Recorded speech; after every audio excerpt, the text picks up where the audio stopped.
There was complete silence in the richly furnished room. In front of the large arch stood a writing desk, behind which sat a long-haired young man. He was fast asleep, his head resting on his outstretched arms. The next moment, the stranger suddenly opened his eyes, as if he had been disturbed by a nightmare. The guy raised his head, leaned his fists on the table, and screamed in surprise that he had not died, also not understanding where he was.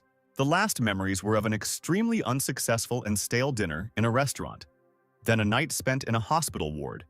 The patient could not be saved, and although now the guy was unable to fully reconstruct what happened, now, looking around, he realized that he had ended up in another world. A strange smell distracted my attention and concern for myself, overshadowing even all my experiences. On the table where the young man woke up, 2 bottles were found, one was closed, and several round pills had fallen out of the second. The time traveler grabbed one and brought it to his nose, sniffing. Could this really be the same pill from the legends? But bringing the pill so close to his face was a mistake. The medicine had expired. The pungent smell almost knocked the guy off his feet, and he barely held back the urge to vomit. Sitting down at the table, he snapped his fingers and pushed the filth away, assuming that the body's previous owner had died from taking expired pills. The guy, bored, decided to explore the surroundings. Walking under the high vaulted ceilings, he lazily stretched. Approaching the wooden doors, he was about to go outside, wondering if the previous owner of his body had been lucky enough to transition into his shell in the modern world. But right in front of the guy's nose, the door slid open, and a strong-built man with his hair up almost knocked him down, calling Master Chen. The time traveler pointed at himself, asking if the stranger was talking to him. Much to his surprise, the man turned around and shot across the yard, shouting that the young master needed a rest. The guy was in despair. He crossed the border but still did not see the benefits of the transition. Where are the awards, artistic facts and fans, and where is the system? Something flashed in the air. Fortunately, at least the system still existed in this world. A multitude of small blue squares like moths circled in front of the guy. He enthusiastically ordered the system to tell about its functions. He closed his eyes and pressed his hands to his chest, imagining how, with the help of the system, he would be able to endlessly enjoy food and drink in the arms of his wives and concubines in the future. Suddenly, the system announced a launch failure. The time traveler fell to his knees, letting out a cry of disappointment. The system did explain at parting that there had been a failure, and now the owner had been assigned a time management system, where the owner could change the expiration date of expired products within 5 years, which rather puzzled the time traveler. He tossed his long hair in irritation and decided it was better than nothing. Chen walked back to the table and reached out to the bottles, thinking that he could try to restore the pills to their original condition. Clutching a pill in his fingers, the boy ordered the system to adjust the expiration date of the medicines. Right in the middle of the room, shining golden, a large clock with several hands appeared. Chen boldly extended his hand, realizing that he could control them to achieve his needs. The hands started moving in the opposite direction, and the tablet started to give off a fresh scent. The time traveler was incredibly happy about this, because now there shouldn't be any problems. It seemed that the pills were meant for condensation to increase cultivation level. Chen threw one into his mouth to improve his condition. At that very moment, he felt an extraordinary spiritual uplift. The space around him narrowed. The guy smiled joyfully, and lightning and sparks of blue flowers appeared in the air. The surge of energy was so strong that Chen raised his hands in triumph, confident that everything would go well. But at the same time, the time traveler sighed dejectedly. One pill was not enough. The system was again ordered to return the expiration date of the remaining pills for another 5 years. The clock hands started moving. The time traveler continued to eat. He knew from the memories of his body that this person was stuck at the very beginning of development. His parents were great landowners of the noble king's kingdom, but for some reason the owner of the body had no talents, so there was no development. His peers laughed, made fun of him, and called him a weakling. Chen felt a jolt and once again felt dejectedly aware that he had failed. The clock hands kept turning back time. It was imperative to continue taking the pills. The time traveler bared his teeth. He swallowed 5 pills at once, but still did not begin to develop. Probably this body really does not have natural abilities. As if intoxicated, the young man suddenly extended his hand and sternly ordered the system to extend the expiration date of the drugs for another 5 years. Finally, punching the wall, Chen realized that it was useless to just swallow the pills and went outside. He saw that the owner of the body had a sworn sister, Chen Yan, the only one who served the Chen residence. Lost in thought, the young master heard someone talking from the side. a young voice bragging to his brothers that he had moved to the 7th stage of the Yuan Condensing Kingdom. His companions began to congratulate their brother. Chen turned around, still thinking. For the Yuan Kingdom to prosper, it was necessary to create a development base, a solid foundation, through the basic breathing techniques. The previous owner practiced these techniques since childhood for 10 years. He has no talent and does not have the genius of his parents. The guy decided that he should try to adjust the data for 5 years for all things in the world. As the system told, it is possible to adjust the time of practice of breathing techniques at the same time. A crowd nearby noticed him. They thought he was looking at Yue and was jealous. Yue raised his eyebrows and snorted arrogantly. The Chen family was still unable to help the young master in cultivation. He was useless.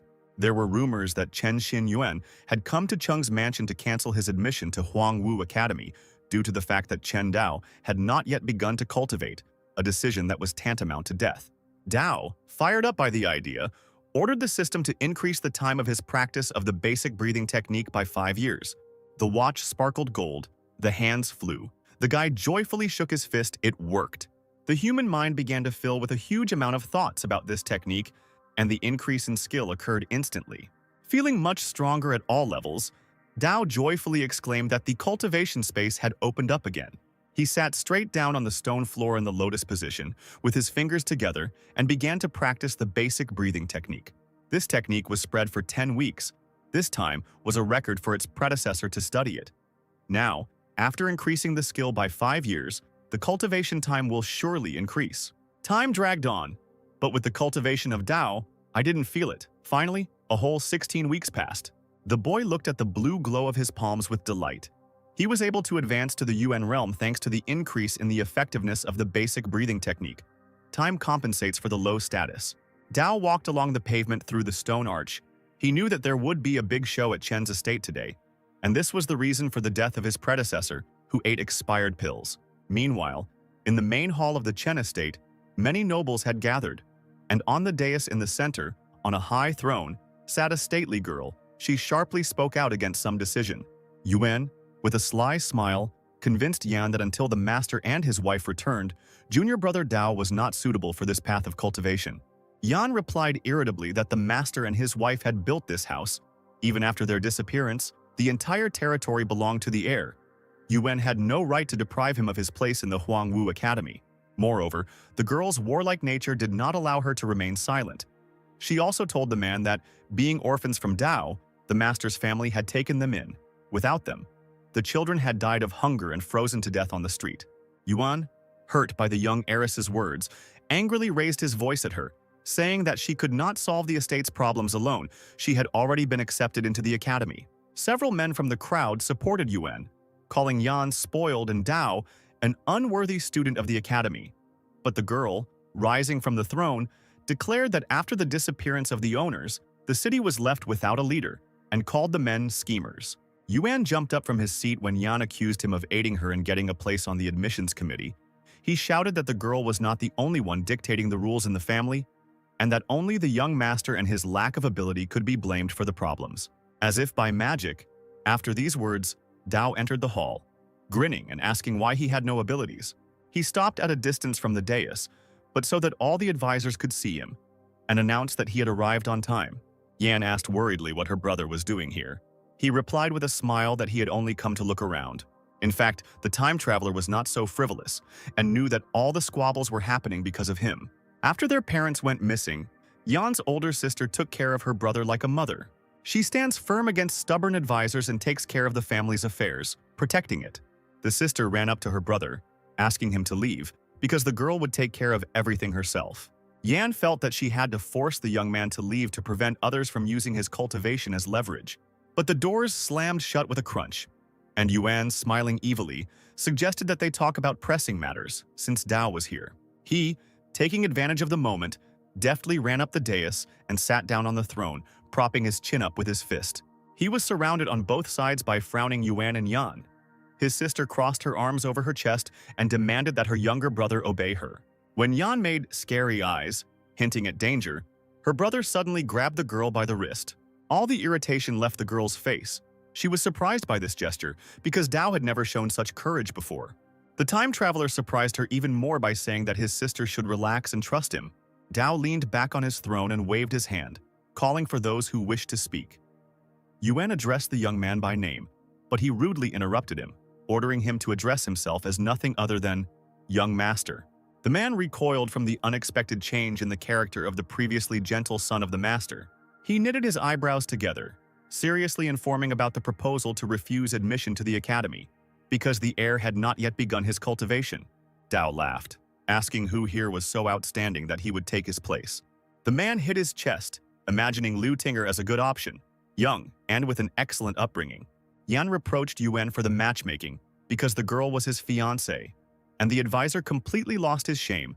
Dao supported him, saying that the man has no conscience. This completely infuriated the advisor.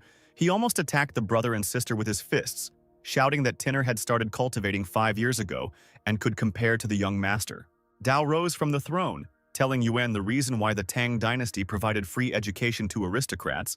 They were rewarded for their contributions to the dynasty. And how is Yuan's fiancé going to study there? Not being from a rich family? Yuan, drooling, shouted in Dao's face that Tinger had joined the family, and after studying at the academy, her contribution would be greater than that of someone who had not yet begun cultivating. One of the advisors drew attention to himself, folding his arms. He predicted the decline of the aristocratic Huo Seihold, and hoped that the young master would think about his family. The gray-haired man raised his eyebrows and also expressed hope for the imminent return of the master and his wife. Yan tried to defend her brother again, shouting that the men were conspiring to intimidate him. Let them attack her. Yan, holding his head high, declared his unwillingness to argue with the girl about such nonsense. Pointing his finger at Dao unceremoniously, he said that the young master could not begin his cultivation and was to blame for his own uselessness. Dao, grinning, asked mysteriously why he couldn't start. The man just laughed at this statement, humiliating the time traveler. He did not remain silent and simply decided to demonstrate his own abilities. The fiery flashes that swirled around his entire body proved to the advisors that the young master had begun his cultivation. Yan almost cried with happiness at the sight of her brother, who had begun his development. The young man smiled tenderly and asked forgiveness from his sister, whom he had made suffer all these years. The girl, smiling, asked not to apologize. She was incredibly happy about what happened. Dao assured Yan that he would become better and would no longer be so worthless. But the girl convinced her brother that she believed in him. They turned in unison to the dumbfounded Yuan, asking if he had anything to say. The man reacted very violently to this appeal. He was deeply offended. Dao laughed and said that the advisor was not worthy of the name Chen.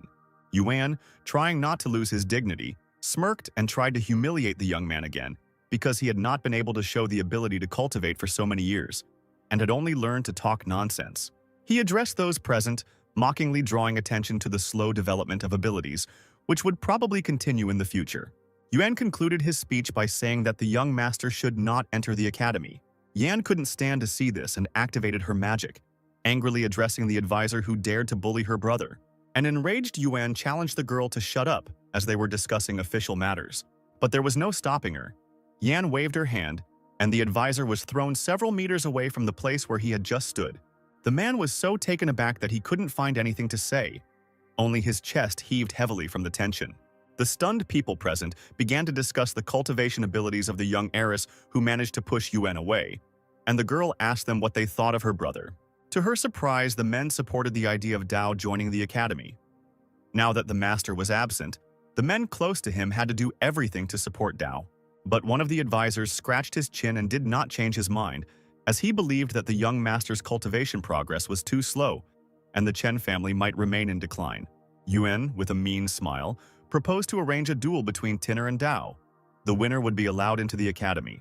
He added, looking sarcastically at the young master, that he would not be able to refuse, following the rules. Yan stepped forward, stating that the Dao was just beginning to be mastered, while Tinger had a lot of experience behind her.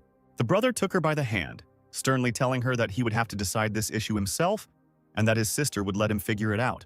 The young man agreed to hold the fight, but set one condition: he would choose the location himself. Yuan exclaimed that there was a month left before the start of classes at the academy. The battle should take place during this period. Dao, after a moment of silence, agreed to these conditions. A little later, when the advisors left the hall, Yan carefully warned her younger brother about the upcoming defeat, because the advisor had turned him against himself. Dao smiled, assuring that he could defeat Tinner. The girl looked at her brother in surprise, not knowing what to say because he had never behaved like this before. Still, Yan had always believed in her brother, and she wasn't going to change anything now. Dao remembered the face of the advisor at the moment of their argument. He must have had unconditional faith in his bride. And the guy had no choice but to agree to fight even after such a short time. The time traveler decided to find out more about those strange pills and asked his sister directly where they came from.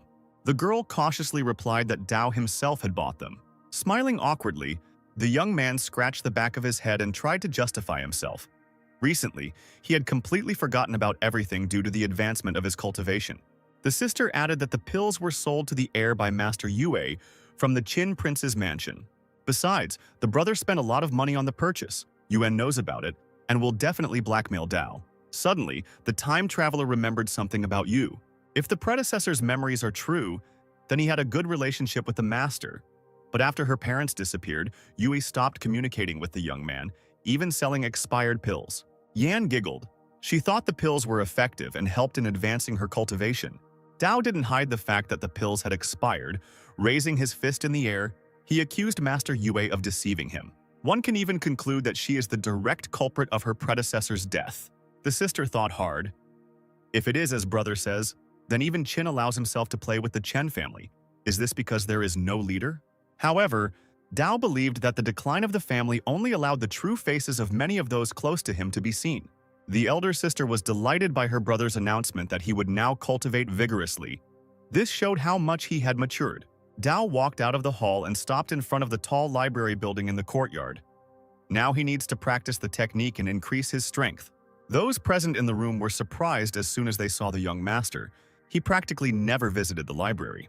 The young man only nodded briefly in response to numerous greetings. He quickly walked over to the wooden shelf with scrolls and notes. The first thing the newcomer took into his hands was the teaching of the Fist of the Falling Star. The young men in the library were quietly talking. One of the guys asked the other why he was so polite to the young gentleman. They answered him that the master had begun to cultivate, of course. He needed to behave in accordance with his status. But the one who started the argument said that the young master was overrated. His development was weak, and his training would probably be very slow. The interlocutor could not help but agree. After all, low abilities and late development will greatly affect learning. Dao meanwhile studied the records, deciding that the Falling Star Fist was ideal for him, as it was known for its speed and ease of mastering. The time traveler immediately ordered the system to increase the time it takes to study the technology by 5 years. The clock, shining with gold, habitually started the movement of its hands. Dao was happy, despite his insignificant abilities. With the advent of the system, his mind was filled with the knowledge of the practice of the Fist of the Falling Star. And now he must increase the training time for all technologies presented in the library by 5 years. The system began to increase the training time of Windy Cloud Steps, Butterfly Sword, Life-Capturing Leg, and many other techniques. Dao fell into a trance while the system did its job and loaded numerous pieces of knowledge into the boy's mind. The crowd looked in amazement at the meditating master surrounded by books, not believing that he was actually practicing so many techniques at once. Gradually, even more people gathered to look at this curiosity. They mocked the volume of recordings and techniques, deciding that Dao was simply shocking the public. Finally, the time traveler woke up and stretched. Now he had mastered the powerful techniques stored in the library. Just as the guy was about to open the door, a voice behind him ordered him to stop. Dao turned around in surprise and saw a small crowd in front of him, led by Yue, who was looking at him with an arrogant expression. The time traveler immediately recognized him, and the others present standing at a distance began to whisper. Dao raised an eyebrow, pretending to have misheard the bully's words. He, feeling that he could do anything, put his hands on his hips and came close to the master, repeating his order. In response, the time traveler gave the impudent fellow a resounding slap in the face. Dao reminded that he was a young master and no one had the right to detain him. Insulted and humiliated, Yue held his cheek, screaming that the guy dared to hit him. But he decided to put the impudent fellow in his place, demanding an apology, and Yue received another blow with double the force. Tears welled up in the corners of Yue's eyes. He cursed and bowed, apologizing to the young master for his ignorance. Dao smirked, stating that they could now talk business. Looking at Yue bowing before him, the time traveler remembered that he had insulted his predecessor in the past. The boy exclaimed that he was in charge of the library, and the young master made a mess. According to the rules, visitors should leave only after cleaning. Bowing low over Yue, Dao reminded him with a smirk that it was not for him to discuss such rules, since this library belonged to the Chen family. Seeing the veins on his opponent's face bulge, the time traveler smiled and suggested that the warlike guy attack first. He bared his teeth and asked what the young master meant. Dao openly invited Yue to attack him in broad daylight to justify his arrogant actions. Excited by such a statement, the opponent could not believe that he was allowed to fight openly with the young master. But he waved his hand, mockingly calling for an attack. Yu flexed his fists, thinking about how a Dao who had just stepped onto the path of cultivation could be so arrogant. He raised his hand back and let lightning burst out from his body. Now everyone would see his new technique, the Fire Cloud Fist Basic Stage. Dao grinned and mirrored this technique exactly. The stunned Yue did not expect such a reception from a weak master at all. Swinging, the time traveler easily threw his opponent back with the help of the technique, causing the crowd to scream in amazement. They grabbed the shocked and angry Yue by the arms. He couldn't believe that at the beginning of the path of cultivation, one could master the technique to such a degree. Dao shook his head, asking if the boy didn't believe him. He pointed his finger at those present, declaring that it was time for scum like them to stop being cowards and attack him. The tall blonde man, angry, was about to demonstrate his hurricane legs, a technique he had been training for 3 years. However, he was unable to fully demonstrate his skills, as Dao's leg deftly knocked the young man out. The blonde flew back towards the shelves, raising clouds of dust with his own body. Following him, another warrior decided to attack the young master, and with a cry he found himself in the air with the image of a furious ice tiger above him. Dao grinned and showed his opponents the real technique of attacking a tiger with the help of a fire animal. The sharp fangs of his tiger sank into the paw of the attacking ice tiger, who was pinned to the floor. The warrior fell flat on the floor, coughing up blood. Those present could not believe their eyes because they knew that little time had passed, and the young master had already improved his techniques so much. Dao put his hands behind his back, looked at his defeated opponents, and asked if they were satisfied. The young men, without getting up, began to bow to the young master, sitting on their knees. The time traveler looked menacingly at the others, as if asking whether they would dare to do anything. But they began to beat their chest with their fists, convincing Dao that they were completely confident in his strength. The guy knew that he had to take extreme measures to unite people and stop the war. When the library was empty, a respected old man of majestic appearance entered. Seeing the pile of notes, he immediately understood what was going on and turned to the master and madam. Their son had blossomed after so many years. They would certainly be proud of him. Dao walked around the courtyard of the estate, thinking about what to do next. Seeing the young master, a man ran up to him shouting, folding his hands in a welcoming gesture. The time traveler turned around and asked what was going on. He held a skillful box in his hands and exclaimed that Master Yue had sent the pills again. Dao stared at the outstretched item with his mouth slightly open. The pills smelled noticeably sour. The guy immediately felt sick. He asked what it was. The servant relayed the master's words. These are freshly prepared preserved yuan pills that enhance mental abilities and aid focus. Dao grabbed the box and turned to leave, then asked the servant to thank the master on his behalf. However, the servant was not going to let his master go so easily. He shouted after them that the yuan-preserved pills were more expensive than the previous ones and cost 500 gold coins each. To this, the time traveler ordered to convey to Yue a request to sell all types of pills. In the future, he will pay for everything at once. The servant bowed and promised to do everything. Dao rolled his eyes, mentally scolding the master who thought he was an idiot. How could anyone earn the amount he was asking for these pills in their entire life?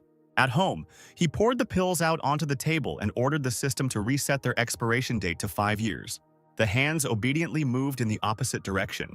The boy reached out for some of the improved pills. He saw that only 3 had managed to restore their quality. Probably the others had been stored for so long that even rewinding the expiration date did not work. The time traveler threw all the pills into his mouth at once. A powerful cultivation fire magic surrounded his body. Yuan condensation exceeded the 5th stage. The young man thought with delight that these canned tablets were different from the rest. It would take at least a year for an ordinary cultivator to reach the 5th stage. There was a knock at the door. Dao hurried to open it. Yan stood at the threshold. The guy happily greeted his sister. The girl was holding a box in her hands. She heard about what happened in the library and came specifically to see her brother. He smiled, scratching the back of his head, assuring that everything was fine. Yan excitedly approached her brother, feeling that his chi aura had increased significantly. Did that mean that his cultivation had also increased again? Dao smiled and confirmed the rise of yuan condensation to the 5th stage. Yan almost dropped the box on the floor from joy, jumping up and down. The girl embraced her burden with one hand. She saw the improvements and was convinced that Dao was an unusual genius, a true son of his parents. Now she had no doubt that Dao would be able to defeat Tinner, and brought him the pills she had bought with the prizes she had saved up from the academy, her own money. At first, the time traveler tried to refuse, but the headstrong Yan didn't want to hear anything. She added that the vile Yuan had blocked the Chen family's accounts, and Master Yue was even selling the guy expired pills. Dao worriedly asked Yan what would happen to her if the girl gave him these pills, since cultivation required a lot of resources. The girl, smiling, convinced her brother not to worry, because everything she did was part of her older sister's duties. Turning around, Yan said that she was going to Mount Yuanlin to get the Yuan Condensation Activation Stone. Then the guy would successfully attune with it and move to a new level of cultivation improvement. Dao tried to stop his sister because Mount Yuanlin was considered very dangerous. She shrugged and replied that everything was fine.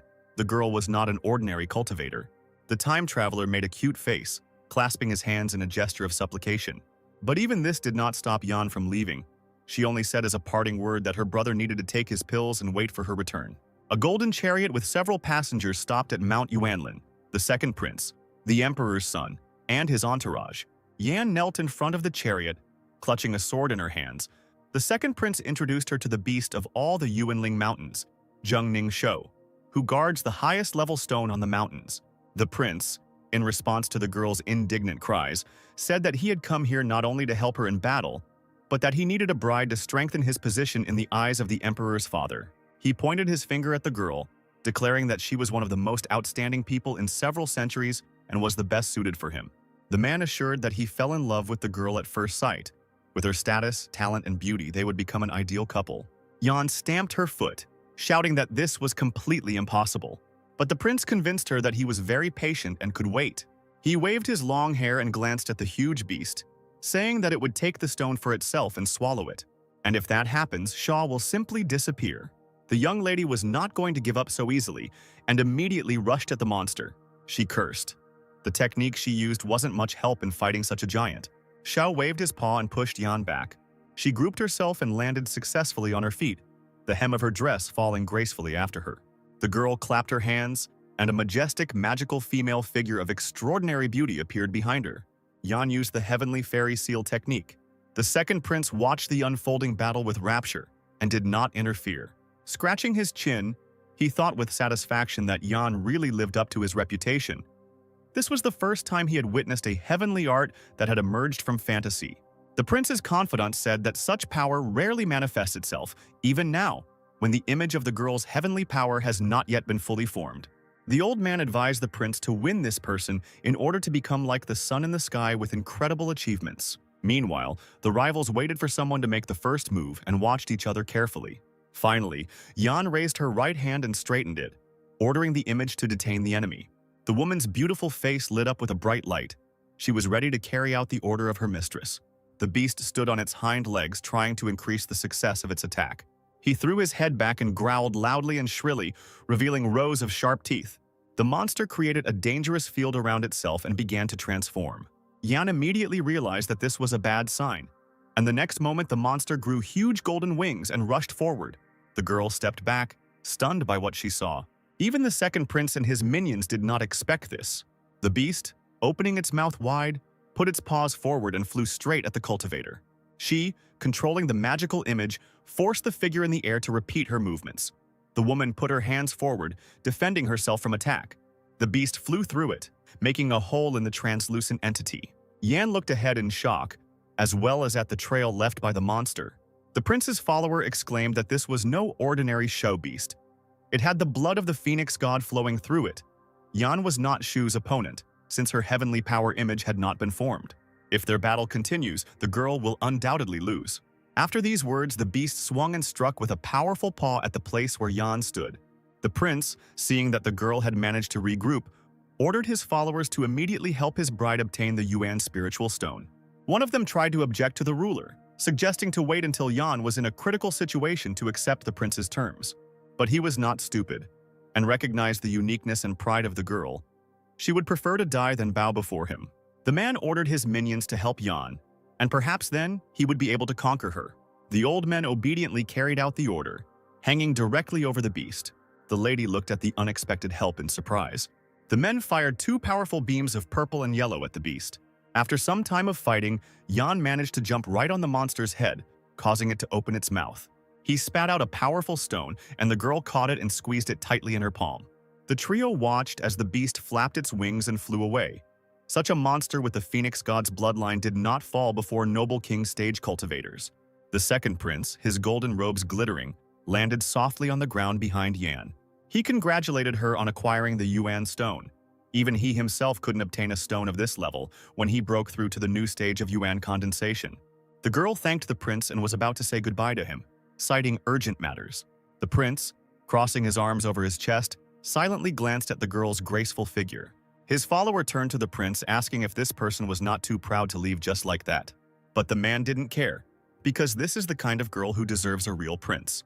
He clenched his fist, promising himself that he would conquer Yan, especially since he had some free time now. In the manner, Chen Dao opened the box containing the pill from his elder sister, which was full of spiritual power and the fragrance of strength. He thought that even at first glance, the pill was not comparable to what Master Yue had slipped him. Closing his eyes, the newcomer concentrated on accepting the power, deciding that as soon as Yan brought the spiritual item to Yuan, he would immediately establish contact with it. The Yuan condensation stage breakthrough consists of 2 halves. The first is the breakthrough in the cultivation process. The second is the adjustment of contact with the Yuan spiritual item. A cultivator of the original continent spirit needs a corresponding Yuan spirit item when they break through to a new stage. For those who have passed through the stage of Yuan condensation, the spiritual stone remains. Cultivation stages require different Yuan spiritual items. These can be plant or animal spiritual items. Regarding the grade of the Yuan spiritual stone, which directly affects combat strength, the cultivator advances to the next stage, so Dao waited impatiently for his stone. Finally, the time traveler announced a break. The fiery energy turned into a powerful stream around his body and disappeared. The pill from the sister was indeed powerful, and raised the cultivation to the 9th stage of condensation. A servant's voice was heard from behind the door, and the young master was informed that Madame Yan was asking him to come immediately. Hearing this, Dao was delighted. Finally, his sister had returned. Outside, Yuan, Tinger, and Yue learned the latest news from the servants. Yan had returned with the rainbow-colored Yuan spiritual stone. Yuan knew that this was the highest grade of spiritual stone from Yuan Soul Mountain. Such stones were protected by special beasts. The man clenched his fist and bared his teeth angrily. He couldn't believe that there was such a big gap in cultivation between him and some girl. Tinner, seeing the groom's irritation, asked him if the Dao stone was used to break through the condensation stage. The girl was at the 9th stage of Yuan condensation, just 1 step away from the spiritual C stage, and this guy was still the weakest. Yuan nodded his head. He was confident in the bride's abilities, and considered it a waste for an ignoramus to use such an artifact. He thought out loud that there had been a change in Dao's behavior. Yue confirmed this. In the library, the young master had learned many techniques in a short time. Tyner was worried about such a breakthrough from someone who had been deprived of all strength just yesterday. Once upon a time, when they were children, they even spent time together with Dao. But the girl always left him alone and went to Yuan to study cultivation lessons. She even admitted that the boy's very existence embarrasses her. Everyone makes fun of her when they see Tyner spending time with such a useless child. It was then that the girl ordered Dao not to approach her, because she had to improve herself, and therefore they could no longer see each other. The girl was brought out of her memories by the voice of her fiancé, who had just entrusted Yue with a special task. If he succeeds, he will choose a high position in the Chen family. The guy winked at his older brother, assuring him that he will fulfill the request. After a few seconds, Yuan called out to Yue, asking him to wait. A sheet of paper was placed in the guy's hands. Yuan, grinning evilly, assured that this thing would help the matter go perfectly. The man watched his younger brother go, then turned around. He approached the bride and put his arm around her shoulders, assuring her that the high position would go to her. The girl ran her finger over Yuan's chest, saying that she had infinite confidence in him. At this time, Dao ran to his sister to meet her. The girl immediately handed the sacred stone to her younger brother. The boy was stunned. When he saw the highest grade Yuan spiritual stone from Soul Mountain, he heard that the stone was protected by the strongest demonic beasts. Previously, cultivators died trying to get it. After his sister urged his brother on, he returned home and began to meditate to gain the power of the stone. Hearing someone's footsteps outside the door, the time traveler quickly put the jewel back in the box. There was a servant standing at the threshold, asking the young master to hurry to Madame Yan. Dao impatiently asked to be shown where to go. He went after the servants and did not see that a mysterious figure in a mask was hiding nearby. Someone knew that Dao would leave his home and sneaked into his house. Yue, standing at the table, chuckled out loud. Dao was such an idiot. The young man carefully took the box with the stone in his hands, not hearing how the door slowly opened. He was brought out of his blissful state by the voice of Dao, who informed him that stealing the Yuan spiritual stone was a serious crime that betrayed the family. The guy almost dropped the object from his hands, frightened, and began babbling something incoherently. The time traveler mockingly warned that breaking the family rules would result in the confiscation of cultivation and exile. Yue pulled the mask off his face and smiled back, saying that he had underestimated the guy. He tore off his cloak, not letting go of the box. He didn't care about breaking all the rules. Dao slowly reached into his bosom, distracting the thief's attention. The next moment, like a magician, he pulled out that same sacred stone from the sleeve of his hanfu. The guy opened the box so abruptly that he almost broke it and cursed, "It really was empty." Yue immediately threw the item onto the floor when Dao began to tease him, saying that it was an amazing coincidence. The time traveler approached the enemy, offering him cooperation in exchange for his life and the opportunity to manipulate Yuan. The warrior grinned, declaring that the Dao could not stop him, and rushed forward. But suddenly Yue realized that the young master had disappeared from sight and began to look around nervously. The next moment, Dao's mocking voice was heard. One sharp movement, and Yue was thrown to the side, blood flowing from the corner of his mouth. He landed right on the wall, shattering it on impact. Yue clutched his chest and coughed, unable to understand how the young master's cultivation had reached the 9th stage of Yuan condensation. Dao just smiled broadly, crossed his arms over his chest, and said that when he counted to 3, he would kill the guy.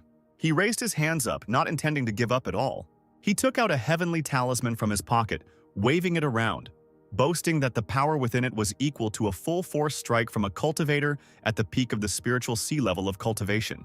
Dao frowned, and at that moment, shouts were heard from the street. People heard the noise from the young master's room and rushed there to find out what was going on. Yue waved the talisman, wishing Dao a safe journey to the afterlife. A purple sphere appeared right above him.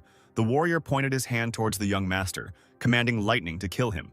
The time traveler didn't have time to react. The flash knocked him off his feet. He clutched the sacred stone in his hand, not understanding what this fierce light was.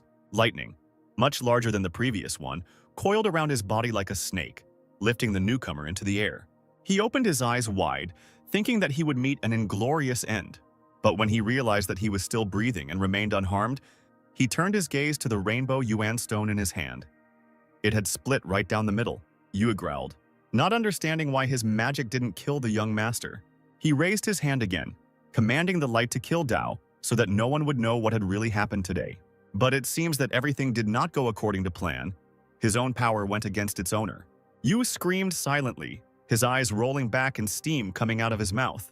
The time traveler leaned forward, trying to make out something in the bright light. Finally, when the light and smoke cleared, he saw that Yue was covered in soot, sprawled on the floor and not moving. He did not dare to come closer, examining the motionless enemy. Dao suggested that the criminal was killed to cover up the truth. Tinner, who was watching the events from the window, concluded that Yue was not a worthy opponent for Dao. Fortunately, Yuan had prepared the talisman in advance. The man rubbed his chin. Could this overgrown Dao really have become a genius so quickly? The Yuan spiritual stone is broken and Yue died without revealing the information. Yuan admitted that after attuning to the highest grade Yuan spiritual stone, the Dao power will only increase. Tyner worriedly asked why the groom hadn't killed the young master himself. Yuan replied that the time had not yet come, but it would come sooner or later. Even though the couple had protected Dao from tuning into the strongest Yuan spiritual stone, he would certainly continue to search for a way to break through to the spiritual sea stage. The girl hastened to reassure the groom that she would definitely win over the young master. Tyner's cheeks turned red as she clung to her fiancé and promised that she would do everything for him. The door to Dao's room was opened by Yan and her advisors. The girl ran up to her brother, asking what happened. It was only then that those present saw the charred body of Yue, whose mouth was frozen in a silent scream. The young gentleman showed his sister the stone, and she could not believe that such an artifact could break. One of the advisors was furious when he learned about the assassination attempt on the young master. Dao expressed hope that the elders would soon reveal the whole truth. Surely someone was behind all this and watching from the shadows. After a pause, the time traveler directly stated that the real conspirator was Yuan. He also ordered that everyone be immediately informed about the Chen family meeting to convict the criminal. The advisor tried to appeal to the young master's prudence since they had no evidence that this man was behind all this. Dao ordered the man to be silent, as Yuan had taken action against him before, which was against the rules of the Chen family. The advisor was skeptical, but still followed the young master's advice that if there was evidence to the contrary, Dao should be prepared to take responsibility. Left alone with his sister, the time traveler asked her if she considered him reckless. Yan stated that Dao was the young master of the Chen family, and his decision was the decision of the entire family. The girl would definitely support her younger brother. She was worried that Yuan would not admit his guilt and would go against the guy. Then it would be even more difficult to convince people. But Dao reassured his sister that he was completely confident in himself. Yan was upset that the Yuan stone of the highest degree was broken. Otherwise, the Dao would have tuned into it and moved to a new stage of Yuan condensation. The girl was going to return to the mountain again and get another stone, maybe not as strong, but the best of the remaining ones. Dao stopped his sister, saying that he had a way to fix the artifact. Taking the fragments of the stone in his hands, he mentally asked the system to rewind the time of the rainbow spiritual artifact by 2 hours. An image of a watch appeared before Yan. She stared at this miracle in amazement, and soon her brother handed her the whole stone. Dao decided to trust his elder sister and not hide anything from her, telling her about his strength. The guy became serious and said that he was going to deal with Yuan today, because he only brings destruction to the family. His sister supported him here too, assuring him that she would definitely help. The time traveler asked Yan to convince the elders, who had sided with Yuan, to support the Chen family. A little later, in the hall of the Chen family's manor, the advisors, Yuan and Yan herself, gathered for a serious discussion. Yuan asked with a smile. Why was the young master going to blame him for something? Such news only made him laugh. When the girl shouted that Yuan knew what she was talking about, he shook his head, objecting that Dao was talking nonsense, publicly expressing his dislike, and was not worthy of being a young master. Yan stamped her foot upon hearing this statement. Unfortunately for her, many of her advisors supported Yuan because the man had done a lot for the Chen family, and now he was accused of attempted murder. The elder sister could not tolerate the slander against her brother because he was on the verge of death, but no one cared. The advisors continued to shield Yuan. A calm man, one of the advisors, tried to calm the girl down, asked her to think about what would happen if there was no direct evidence. But the warlike Yan didn't want to listen to anything else. If the young master said so, it meant he had proof. Just as Yuan noticed that Dao was still not in the hall, he suddenly appeared behind the man. The guy stepped forward abruptly and sat down on the throne.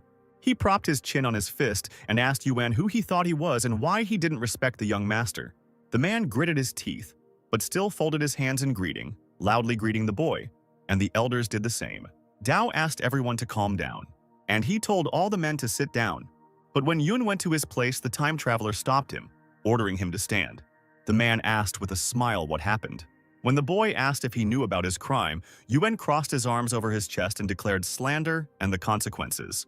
Dao commanded the advisor to kneel down and Yuan became very angry, asking who he thought he was.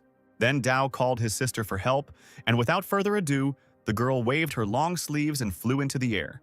A golden flash from her hand went towards the man. He tried to hold back the other's attack. She still managed to use her own magic to make the advisor, even against his will, fall to his knees. The man shouted forcefully at the girl, asking what she was doing. She, without feeling any pity for Yuan, merely crossed her arms over her chest, repeating the order of her brother, the young master. The man theatrically spread his arms out to the sides, drawing the elders' attention to what was happening before their eyes. One of them jumped up from his chair, accusing Yan of rebellion. The gray-haired elder supported him, exclaiming that things had gone too far. The Chen family was not a place where a girl could do things her own way. The young lady replied that she was only listening to her brother's orders and made a dangerous movement with her foot. Fiery lightning flashed in the air and a crack formed in the floor, causing the elders to shudder. Yan asked the men with a threatening voice what their real intentions were. One of the elders, who was neutral, tried to appeal to Dao's common sense, reminding him that Yuan was a respected figure and had been protecting the Chen family for a long time. The guy replied that a respected person could not make an assassination attempt, but Yuan arrogantly said that Dao had no evidence. The elder who spoke first spoke up, exclaiming that without proof, the young master could not treat one of the Chen family members like this. The white-haired advisor added that the young master would have to answer for bringing Yuan to his knees, and the others also asked the deputy master to comment on the situation. A malicious smile blossomed on Yuan's face. He was sure that the dim-witted master had trapped himself. The blond man sitting closer to the throne asked why the question of responsibility could not be left after the investigation. His neighbor noted that the assassination attempt was a serious crime, and the feelings of the young master could be understood. Yuan spoke up, saying that these elders should remain silent. Then he shouted loudly that today's meeting could not be completed. The man tried to rise from his knees. He had never been humiliated like this before. Like an enraged bull, he pounced on the young master, threatening to strip him of his title if he did not provide evidence. Dao replied with a smile that he would do everything and called Yue to enter the hall. The elders, as one, opened their mouths. After all, they had seen the body of the young man with their own eyes. Yuan just chuckled, considering what was said to be a lie. Yue was dead. There could be no evidence. But suddenly he trembled, hearing behind him a voice whose owner he considered dead. Yue, extremely angry, promised the man that he would remember him. Yuan, instantly sweating from the tension, turned around sharply. He probably thought that the ghost of the deceased was talking to him. The elders convinced themselves that the boy was dead the last time they saw him. Yue slowly approached the man who was frozen in horror, saying that he had acted on his behalf to kill the young master. Yuan had sacrificed Yue himself to erase the evidence. Yuan almost tripped on the steps. He tried to move as far away from this vision as possible and continued to scream that Yue was dead. The man screamed hysterically that this warrior was a fake made by the Dao, since he had used the Heavenly Thunder Talisman to smash Yue. The gray-haired elder said that he would establish the identity of the ghost himself. A few moments later, the same elder lost all confidence, and now barely audibly muttered, looking straight at Yue, that it was indeed him.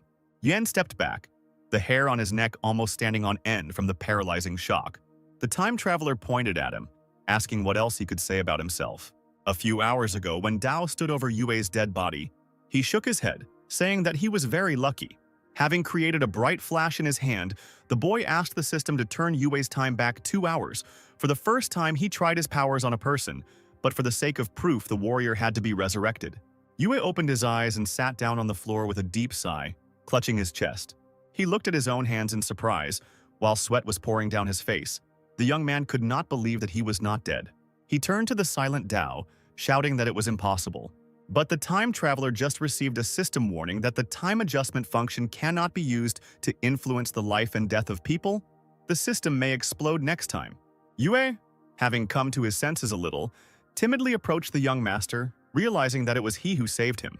Dao grimly replied that it was true, and he made it very valuable, then asked if Yue knew what he should do next. Instead of words, the guy immediately fell to his knees in front of the master. Bowing to the ground and hiding his face in his hands, the boy repented of his deception and swore that now his life belonged to the Dao. He would do everything he ordered. And now, in the hall before the assembled people, Yuan tried to justify himself, saying that he never ordered Yue to do anything. All the guy's actions were based solely on his own hatred for the young master. Yue, in turn, accused the man of lying. He said that on the day Dao received the Rainbow Stone, Yuan ordered it to be destroyed to prevent the young master from increasing his power, and also gave him a Thunder Talisman. Little did Yue know that, in addition to destroying the stone, the man would also kill his henchmen to cover up his tracks. Now the elders could not doubt such absolute evidence, and they began to accuse the man of betraying the Chen family. Yuan could not remain silent and again addressed those present, urging them not to believe Yue. The guy spat in his direction when he heard the man call himself a worthy person. Yue told the young master that Elder Yuan had committed a huge number of crimes over the years. The guy began to reveal the man's secrets, but he attacked him, activating his power. No one should know the truth. He couldn't do anything. Blood spurted out of Yuan's mouth and he was thrown away from the guy by a golden beam. Yan pinned the criminal to the wall with one graceful movement. She ordered Yue to speak, and he did, revealing that Yuan was involved in the disappearance of 2 of the greatest masters of the Chen family. As it turned out, Yuan had been lining his pockets with money all these years, profiting from the family's assets, and half of the property was stolen by him. For many years, he suppressed the young master, and his position in the family was lowered, and also developed his faction, all with the goal of completely subjugating the Chen family. When the boy called Yuan a thief, he cleared his throat and asked how the warrior would prove it. We took out a book from his clothes where he wrote down all the man's crimes. Yuan trembled when he heard this and pressed himself even more tightly against the wall. Yan flipped through the book with an inscrutable face. She loudly asked if Yuan could still be on the same level as Master and Madam after all. The people who adopted him when he was still young could not have imagined that their adopted child would become a real criminal. A dangerous, fiery aura ignited around the girl. Yan promised that she would kill Yuan right here and now to rid the Chen family of the threat. The man with tears in his eyes begged her to stop. He admitted what he had done, adding that he had wanted to break the Yuan's spiritual stone, assuring that he would never have aimed at the young master. The time traveler quietly but clearly ordered to kill the traitor. Obeying the order, Yan activated her power and flew towards Yuan. He fell on his back, hysterically asking the elders to save him. They tried to stop Yan, asking her to lower her hand, but the junior master immediately stopped any attempts to pardon Yuan, stating that anyone would be considered a traitor if they asked for pardon for the man. The elders had no choice but to remain silent. Yan had almost touched the point on the screaming Yuan's hand with a clot of power. But at that moment, someone's power from outside deftly moved her palm aside. The girl did not understand what had happened and deftly jumped back, leaving the sudden enemy room to maneuver. Covering the elders with her hands, Yan loudly asked who the impudent person was who dared to interrupt the execution of the sentence. One of the elders warned the girl that this man's cultivation was very strong, and he ordered Yuan to flee. Yan watched helplessly as two male figures rushed headlong towards the open door, but the helplessness was momentary. She clapped her hands and used the heavenly seal of the fairy. A majestic female figure in gold-embroidered clothes appeared directly above the girl. The fairy, stretching out her arms, walked with golden fire straight over the figures of the fugitives. The stranger tried to resist the powerful force on the run, but he underestimated the strength of Yan. And yet, the man had to leave this place. He threw the explosive straight at the fairy, who barely managed to cover herself with her hand before the explosion occurred. The image disappeared and the criminals managed to escape while the room was filled with smoke from the explosion. Dao picked up the remains of the stone, threw it in the air and said that Yuan was a stray dog. Clenching the stone in his fist, the newcomer turned to the elders, asking whose side they were on. The men immediately found themselves on their knees before their young master, promising that they would join him. A man in a cloak and mask helped Yuan escape execution and brought him to safety. The man immediately thanked the savior, but he only silently continued to lead him somewhere. Yuan could not restrain himself and asked where they were. Finally, he got tired of it. The man said that he would leave if the stranger did not speak, but suddenly a slender girl in noble clothes appeared before them. The girl called the fugitive by name and asked where he was rushing to. Yuan was incredibly surprised to recognize Princess Yue, and the silent savior immediately took off his hood, revealing his manly, tense face and gray hair. The princess reclined in a large chair while her confidant poured tea. The girl asked if Yuan was surprised. He nodded, assuring that since the process itself had come to the rescue, Yuan would definitely repay this debt. The princess, after taking a sip of tea, interrupted the stream of gratitude and announced that the elder must help her capture the Chen family today. The princess smiled as she looked at the man's dumbfounded face. She knew for sure that Yuan had ambitions and had always wanted to take control of the Chen family. Clinking her cup against the saucer, Yue Wu added loudly that the elder had been defeated. The man flared up, starting to blame the young master's younger sister for everything. The princess only drawled that Yuan had already become a homeless vagabond. Thinking about it, Yue was even surprised by the audacity of the man who said such things. The elder believed that the changes in Dao were insignificant, because without his sister, he was completely useless. The princess furrowed her brows, ordering Yuan to stop believing the lies he was telling the others. Yu was sure that the guy would still surprise everyone with the speed of his development.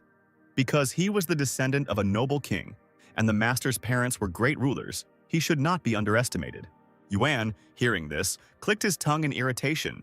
The princess, after a moment of silence, asked the man to support her, especially since she only needed one thing. The elder guessed that the thing the princess wanted was the Chen family's noble king's token. Yu smiled, pleased with the man's guess. Yuan inquired what the noble king's token was used for, but the princess sharply replied that it was none of his business. All an elder needs to know is that the token is not just a proof of identity. It provides the opportunity to ascend to the heavens in one step. The girl extended her thin hand, asking what the man's decision would be. He stuttered and replied that he had to think about it some more. The very same savior ran up to him, leaning on a staff, and looked into his eyes with a murderous gaze. An aura was spreading around his figure, shining in purple hues. Yuan remembered that this was a frozen stage. But the old man said that Yan's victory was only for safety reasons. The elder immediately dropped to one knee before the princess, declaring that he was ready to serve her faithfully. Yu narrowed her eyes predatorily, replying that it was very good. Dao, having saved the fragment of the weapon, returned to his room and asked the system to return the time of the hidden weapon to 10 hours. The hands of the large clock obediently rushed back. Looking at the hieroglyphs carved on the small bomb, the time traveler realized that the weapon belonged to the noble Qin estate. Dao was glad that the Chen family had gotten rid of the traitor. Now he could cultivate unhindered all the time. Hearing a strange voice behind him, the young master shuddered and turned around abruptly. Chen Tai smiled, asking him not to be afraid. Dao smiled happily when he met the grandfather of his predecessor and greeted him. The boy saw in his memories that the former owner of the body and this old man were very close people to each other. Young Dao's parents were rarely around due to their busy schedules, and Yan had not yet arrived at the estate, so Tai spent most of his time taking care of the boy. The child asked his guardian if he really had no talent for cultivation, and the old man assured him that this talent had not yet manifested itself, because Dao was a descendant of noble cultivator kings and was very talented. Tai patted the boy on the head, assuring him that his grandfather wouldn't lie, and the boy eagerly promised that he would continue to practice cultivation. One day, a group of people in black clothes kidnapped a young master. The criminals, carrying away the crying child somewhere, were talking among themselves. Noble kings will not leave this crime so easily. A blue glow suddenly appeared behind the men, and Tai's commanding voice was heard. The old man, using his strength, demanded that the young master be released. One of the kidnappers put his hands forward and brought them together to resist the attacks of others. He ordered the others to leave first, but the old man made a few moves, and being a powerful cultivator, he knocked out his opponent. Dao screamed and struggled, and the men realized that this stranger was very strong. Tai slammed his palms together, causing a cloud of smoke to rise, and the villains decided to play with him. The pursuer swung and threw the small body of his captive into the sky. The boy burst into tears and desperately called his grandfather for help. The criminal threw several kunai towards the boy. Dao, waving his arms, screamed with all his might, trying to somehow dodge. Tai, carefully watching the trajectory of the weapon's fall, could not allow the young master to be injured. He caught the boy, shielding him from the sharp arrows that pierced the man's back. One of the men in black ordered his accomplices to continue attacking the young master of the Chen family. Tai put his hand forward and sent a blue beam at the criminal, which immediately knocked him back. The boy clung to his grandfather, quietly sobbing. The ninja made a deft movement with his foot, ordering the old man to say goodbye to life.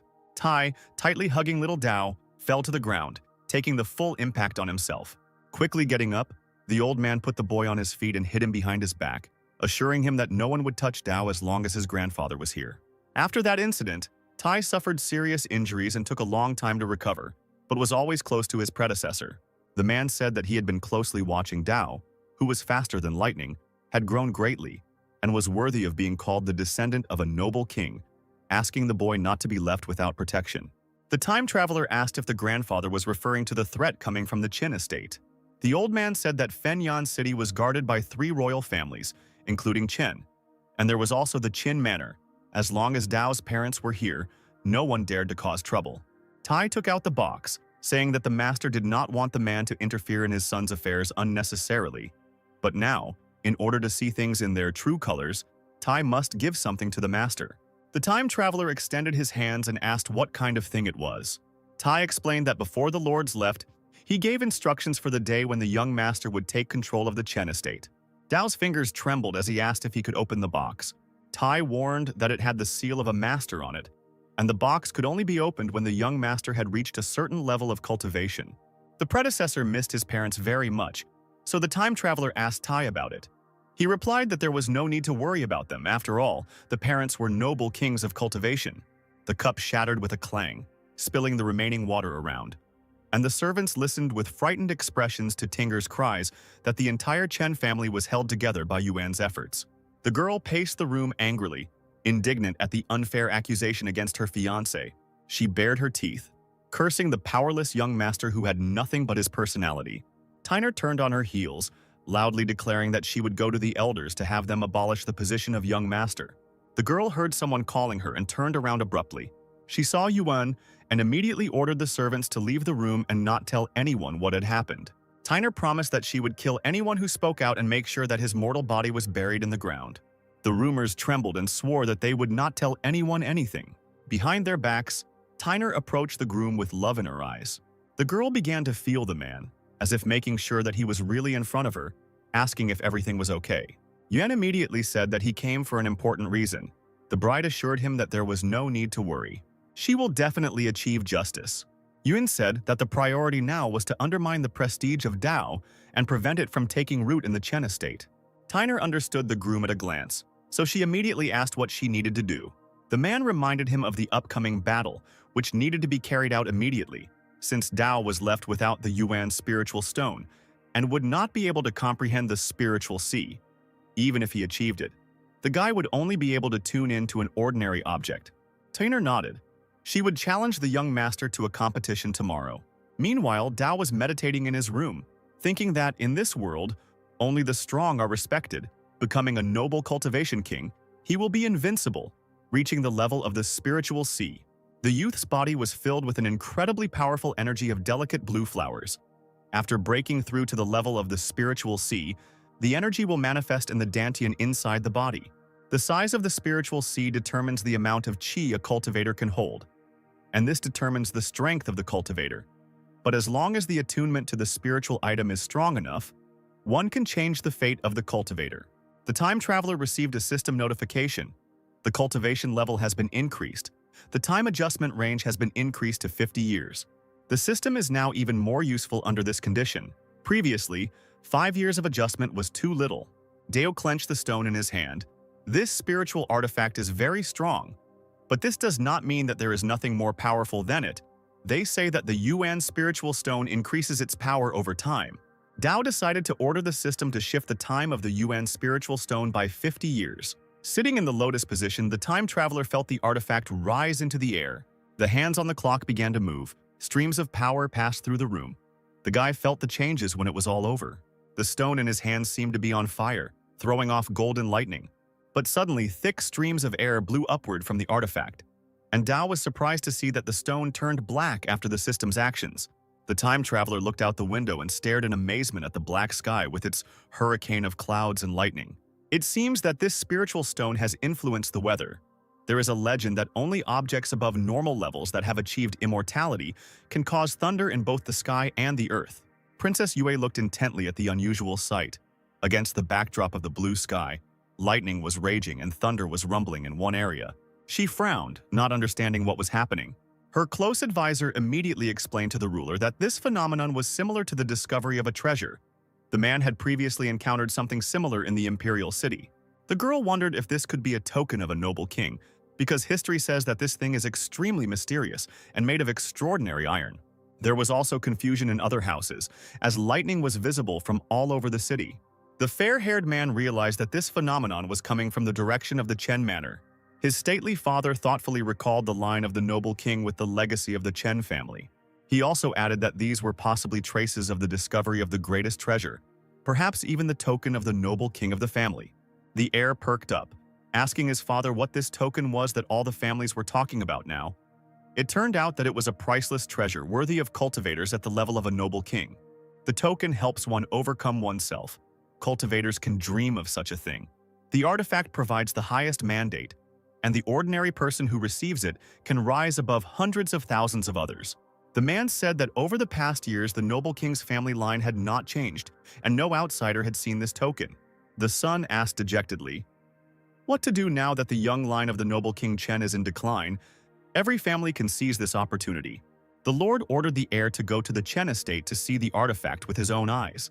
Meanwhile, in the estate, Chen Dao was examining the stone that had changed its color. Now, after fast-forwarding 50 years, his powers had definitely advanced. And although the artifact was excellent in its original form, it has now become much better. The time traveler decided to tune into it by sitting in the lotus position and creating a magical sphere in which he placed the stone.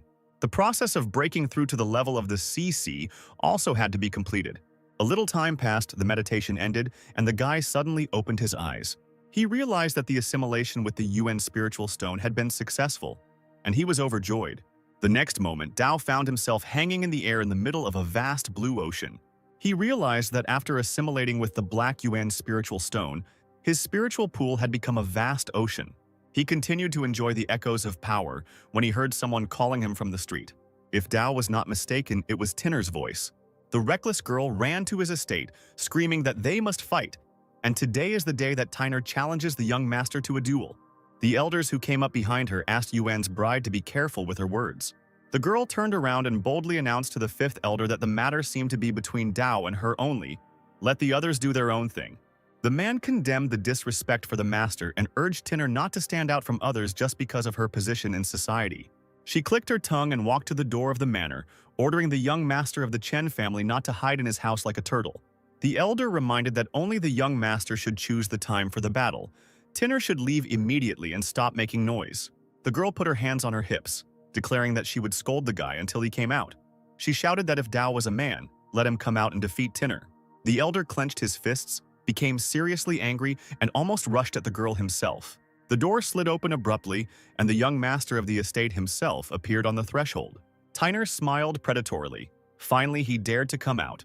The time traveler, crossing his arms over his chest, accepted the challenge of Yuan's bride. The fifth elder tried to stop his master, but Dao waved his hand, saying that there was no need to say anything.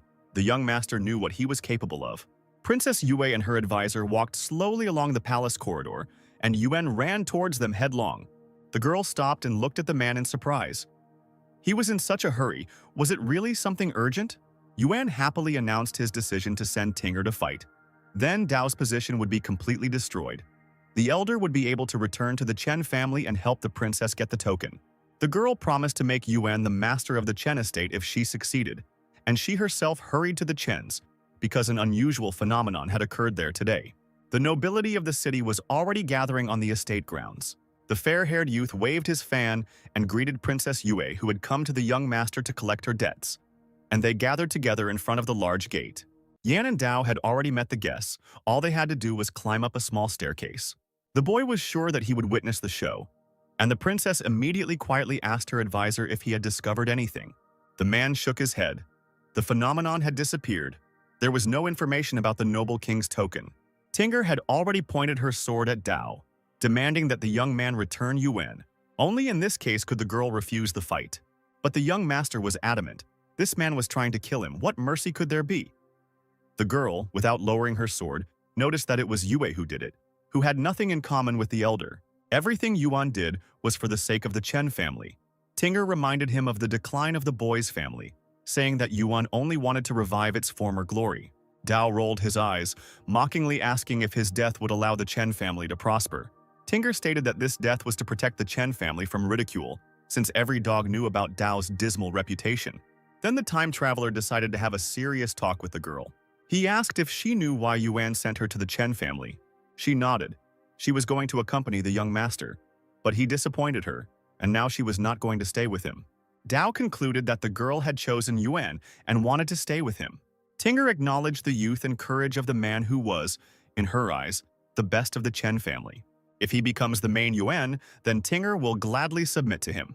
The girl waved her sword in a warlike manner, challenging the young master, and the boy would not dare to run away from him. They had an agreement. Dao ordered the foolish woman to address him with due respect, but Tinner spat at the master that he was not worthy of it. The time traveler promised that he would teach Tyner good manners. The space around them shone with the energy of golden flowers. The girl raised an eyebrow and raised her sword. The next moment, she thrust her weapon forward and ran with it towards the young master. But before she had time to take a few steps, Dao disappeared from sight. Tinner was even surprised by such speed. And then the time traveler kicked the sword out of his opponent's hands. Looking at the empty palm, Tinner couldn't believe her eyes. Princess Yue guessed that the Dao cultivation had reached the world of the spiritual sea. Tinner admitted that she had underestimated the young man, who had already passed on to the next world. She accelerated and shouted that she had already reached the 7th level of the spiritual sea world, and that the Dao was no match for her. Time seemed to slow down. The guy waited for the girl to get closer and then hit her in the face with a backhand. Tyner grabbed her face, shocked by Dao's action, who, hanging over her, called on the girl to remember what dignity was. Turning into a real fury, Tyner swung her fist at the young master, threatening to kill him. Her hand was intercepted by a man's palm. Dao watched the girl dispassionately. Their forces clashed, and it seemed as if the rivals could not defeat each other. Finally, Dao was able to push back Tinner and take a step forward. He gave the girl's hand a stronger squeeze, and she stared at the man opposite her, not expecting such a reception. All confidence gone from her face, Dao asked if she now realized how strong he had become. Approaching Tyner, he gritted his teeth and called his rival a nobody. How dare she mock him? Tyner bared her teeth and tried to hit the guy in the face with her free hand. He let go of the girl and swung his leg, ordering his rival to get away. Tyner grimaced as she fell painfully to the ground, feeling cheated. She suggested that Dao took power from a powerful spiritual artifact he found when he made the transition to the world of the spiritual sea. After all, the strongest spiritual stone was broken. Tyner was furious, believing that his sister had found another artifact for him. Dao got tired of listening to this nonsense and declared that the girl had lost, and the right to enter the Wu Academy remained his. Slowly standing up, Tyner promised that one day she would reach the world of the spiritual bridge and take revenge. The time traveler stopped her abruptly.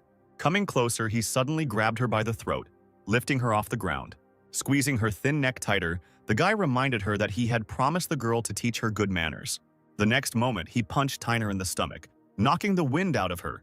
A blue flame flared up on the girl's chest. Black streams came out of her mouth and she screamed in pain. Dao, considering her crazy, reminded her that the Chen family belonged to him alone. Dao, looking at the beaten Tyner lying on the ground, ordered the soldiers to throw her out the gate. They began to laugh at the naive Tyner. She was probably deceived by Yuan, who told her that the young master had not changed at all. While taking her away, one of the warriors did not spare the girl, because she had dug her own grave by treating Dao in this way. Princess Yu addressed the time traveler, saying that what he had seen today had strengthened her admiration. Dao noted her dangerous beauty when the girl asked how he managed to increase his cultivation skills so quickly, to which Dao replied that it was all thanks to the pills. Without them, nothing would have happened. While the princess was coming to her senses from the realization that the pills had not helped, a young man approached the master without removing the fan from his hands. He spoke slyly to Dao, reminding him that he wanted to see him as the head of the Chen family. The time traveler remembered that the young man's name was Yu Ming, and being from an ancient family in the city of Fengyan, he never stopped wanting his family's property. When Ming said he wanted to discuss something, Dao was willing to listen to him. The young man with a sly expression reminded him of the problems in the Chen family and suggested that Dao sell his family winery. The advisor, who heard the conversation, tried to stop Dao from making the purchase with a shout. After all, spiritual wine is a legacy left by the master and his wife. Moreover, it is now the main source of income for the Chen family. The man pointed out that without the sale of spiritual wine, the Chen household would be in trouble. Dao shrugged, turning to Ming, as he had heard. There was no point in selling the winery now. After all, spiritual wine was the main income of the Chen family. The young man clenched his teeth in anger, barely keeping himself from cursing. But suddenly, after a few seconds of silence, Dao asked how much money Ming was willing to offer. The man gathered his last strength and, using the mana remaining in his poisoned body, attacked Dao, demanding that he give him the antidote. Swinging his sword, the boy threw the head of Yu away from himself with one strong blow. The enemy fell on his stomach, sprawled on the cold stones, weakly stretching his hand out in front of him, barely whispering with dry lips that the head of the Yu family should not die such a miserable death. When he let out a tired breath and fell powerlessly to the ground, Min ran up to his father in alarm. Holding the man's head, the boy desperately screamed at Dao, accusing him of murder. The time traveler was not happy with this outcome of events, but he always stood for justice and therefore believed that evil must inevitably be punished. Carefully lowering his father's head to the ground, the enraged Ming flew towards Dao with his fist to kill him and avenge the head of the family. Halfway there, he felt an incredibly ominous aura with his whole being and slowed down. Yan was hovering in the air, controlling the celestial fairy that had already knocked out several of Yu's accomplices. The elder sister could not allow the Chen family to be defiled. The two strangers were thrown to the floor by the impact, leaving a hole in it. It was unknown how quickly the men would be able to recover. Spitting on his accomplices, Ming continued on his way to Dao, who was already waiting for him, holding his sword in front of him. The young master swung his sword, but the agile opponent managed to dodge the sharp blade and rushed past. Flying into the air, the boy ran away, raising dust and leaves from the trees into the air. He promised Dao that he would definitely return to avenge the death of his father.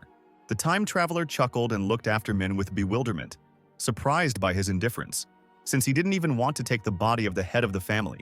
The boy walked up to the Yu chief and picked up the Xuanyan orb. Who would have thought that Yue would plant an artifact with so much poison on him? The princess's malice was truly frightening. This sphere is probably a treasure. Perhaps there is hope of removing the poison. Dao immediately asked the system to rewind the time of the Xuanyan artifact 30 years into the future. A magical clock appeared in the air. The poison lost much of its power. The system carried out the order. The time traveler's plan worked. Most of the poison was neutralized. Then Dao asked to rewind the time of the sphere another 30 years forward. White streams of mana began to flow towards the artifact, and it once again changed the appearance of its outer shell. What the time traveler had planned came true. The poison in the sphere was completely neutralized. According to Princess Yue's words, this artifact is a valuable protective treasure. As soon as Dao finished manipulating the system, Tai and Yan approached him. The girl asked why her brother hadn't left yet. Tai urged the young master. He felt that there were strong auras heading towards the Chen family. They could appear at any moment. The time traveler worriedly asked his relatives what would happen if he left. The ill-wishers would not calm down until they received the token of a noble king. Grandfather assured Dao that he didn't need to worry, since he was the hope of the Chen estate. The young master interrupted him with a wave of his hand. He decided to stay, in case of extreme necessity of escape. The guy would leave the estate immediately, and without hesitation. The man had no choice but to agree with the stubborn Dao. He added that the young gentleman valued honor and kinship, and in addition to the charisma passed on to him by his master and mistress, all this aroused admiration. Yan said enthusiastically that her brother was a real man, in every sense of the word. Suddenly, Old Man Chen covered the young heirs with his hand. All three of them looked up at the sky, sensing someone else's aura. Right above their heads, a divine horse-drawn carriage was rushing at full speed. Tai recognized the new arrivals. It was Qi Laomo from Mount Fukong. The man didn't expect that even this old bastard would arrive at the estate. The divine chariot was surrounded by warriors from another family. They hovered among the clouds, looking for the token of the noble king. One of them, lowering himself, muttered thoughtfully that there had clearly been an aura fluctuation here, but now it had disappeared. The rest of the estate's warriors gathered around Dao, led by Yue, their main goal being to protect the Chen family and the young master. Voices dripping with anger came from the carriage, one of them remarking on the wonderful view. There was a roar of laughter. These people loved it when their opponents raised a shout. It turned out that the voices were coming from the guards of the Shengqian sect. No one expected them to come. Yan noticed that the family was lucky that only a little bit of the token's aura leaked out. Otherwise, it would have attracted many more masters. The girl turned around abruptly when she heard someone calling her name. The imperious second prince appeared at the estate with his advisors, and he slyly announced that failing today's test would result in unimaginable consequences. Dao, irritated, without even greeting the man, ordered him to speak more clearly. The prince directly stated that he would offer his help in deceiving young Miss Yan into agreeing to his proposal. The time traveler covered his sad sister with his body, declaring that he would not agree to such a condition. The corners of the second prince's lips twitched as he tried to convince the young master that the Chen estate was currently on the brink of disaster. The time traveler exclaimed irritably that this did not concern outsiders, and he, Chen Dao, would never take advantage of his older sister's happiness for someone else's benefit. The interlocutor, feigning disappointment, threw up his hands, saying that Dao was putting him in a difficult position, since he only wanted to prove his sincerity to Madame Yan. In the cave, Yue Wu's father could sense the aura of the strangers at the Chen Manor. It was clear as day that after so many years, it wasn't just him who was yearning to obtain the noble king's token. He leaned on his hand and rose heavily from the ground, ordering the princess standing opposite him to get ready to go and deal with this trash and get the token. The girl suggested waiting until they killed each other and only then attack, since her father was seriously wounded for a big battle with unworthy opponents. The man exhaled and sat back down, agreeing that the noble king's token was already in his hands. There was no need to rush. Yue Wu said that she would go to the Chen Manor and spy on the enemies to pass the information to her father. The old man, looking through the princess with sick eyes, allowed her to go, saying that he would wait for the report. The woman clasped her hands in a respectful gesture and bowed. Meanwhile, strangers were arriving from the sky at the Chen estate, demanding the token of a noble king, threatening to wipe the family off the face of the earth. The second prince beamed a smug smile as his ambassador took the floor to persuade Dao to accept the great favor of siding with the Chen family that the prince was offering. Stretching out his hand with a glowing weapon in front of him, the newcomer eagerly offered to try to do what the master had planned. The opponents did not wait. Uniting in a circle, they gathered to attack in order to capture the young master of the Chen family and take away his noble king's token. Yan and Tai stepped forward as Dao, and the old man challenged the enemy to ask if they thought the Chen family was helpless. The guards of the Shengqian sect jumped out of the carriage with mocking smiles and rushed at the time traveler. They also wanted to join in the fun. One of the brothers was already confidently extending his hand to Dao, shouting that he would take this brat on himself. The second one, grimacing, demanded that his brother slow down and give him the head of the family. Yan, generating mana in her hands, turned to her brother, demanding that he hide and not fight so recklessly. But Dao, leaning forward, was ready for battle. He swung his sword around, releasing a wave of light blue light into the air. A furious force struck one of the brothers in the chest. He coughed up blood, and a ridiculous expression froze on the guard's face. The energy of the newcomer threw the man back, hitting the other warriors. The second prince's advisors were amazed by the youth's powerful sword swing, and they realized that he had reached the level of the spirit bridge. The second prince, watching this, was no less surprised. One of the young master's swords had become several times stronger than his. The younger guard dropped to the ground and picked up his unconscious older brother, clutching the wound on his shoulder as the man sobbed in grief. The enemy's eyes turned bloodshot and he roared, claiming that Dao had killed his brother. The time traveler spat in his direction that it served him right. They asked for it. Suddenly, the guard increased in size, becoming taller than the manor building. The clothes on his body cracked. Black mana wafted from the man's mouth. He lifted his older brother's body with one hand, which now looked like a rag doll. The guard, clasping him with both arms, began to sob, demanding that they become one and never be separated. Shedding huge tears on the floor, the man pressed his brother's corpse, swallowing it whole. He stood up, straightened up, and shouted furiously that he would make Dao pay with his life.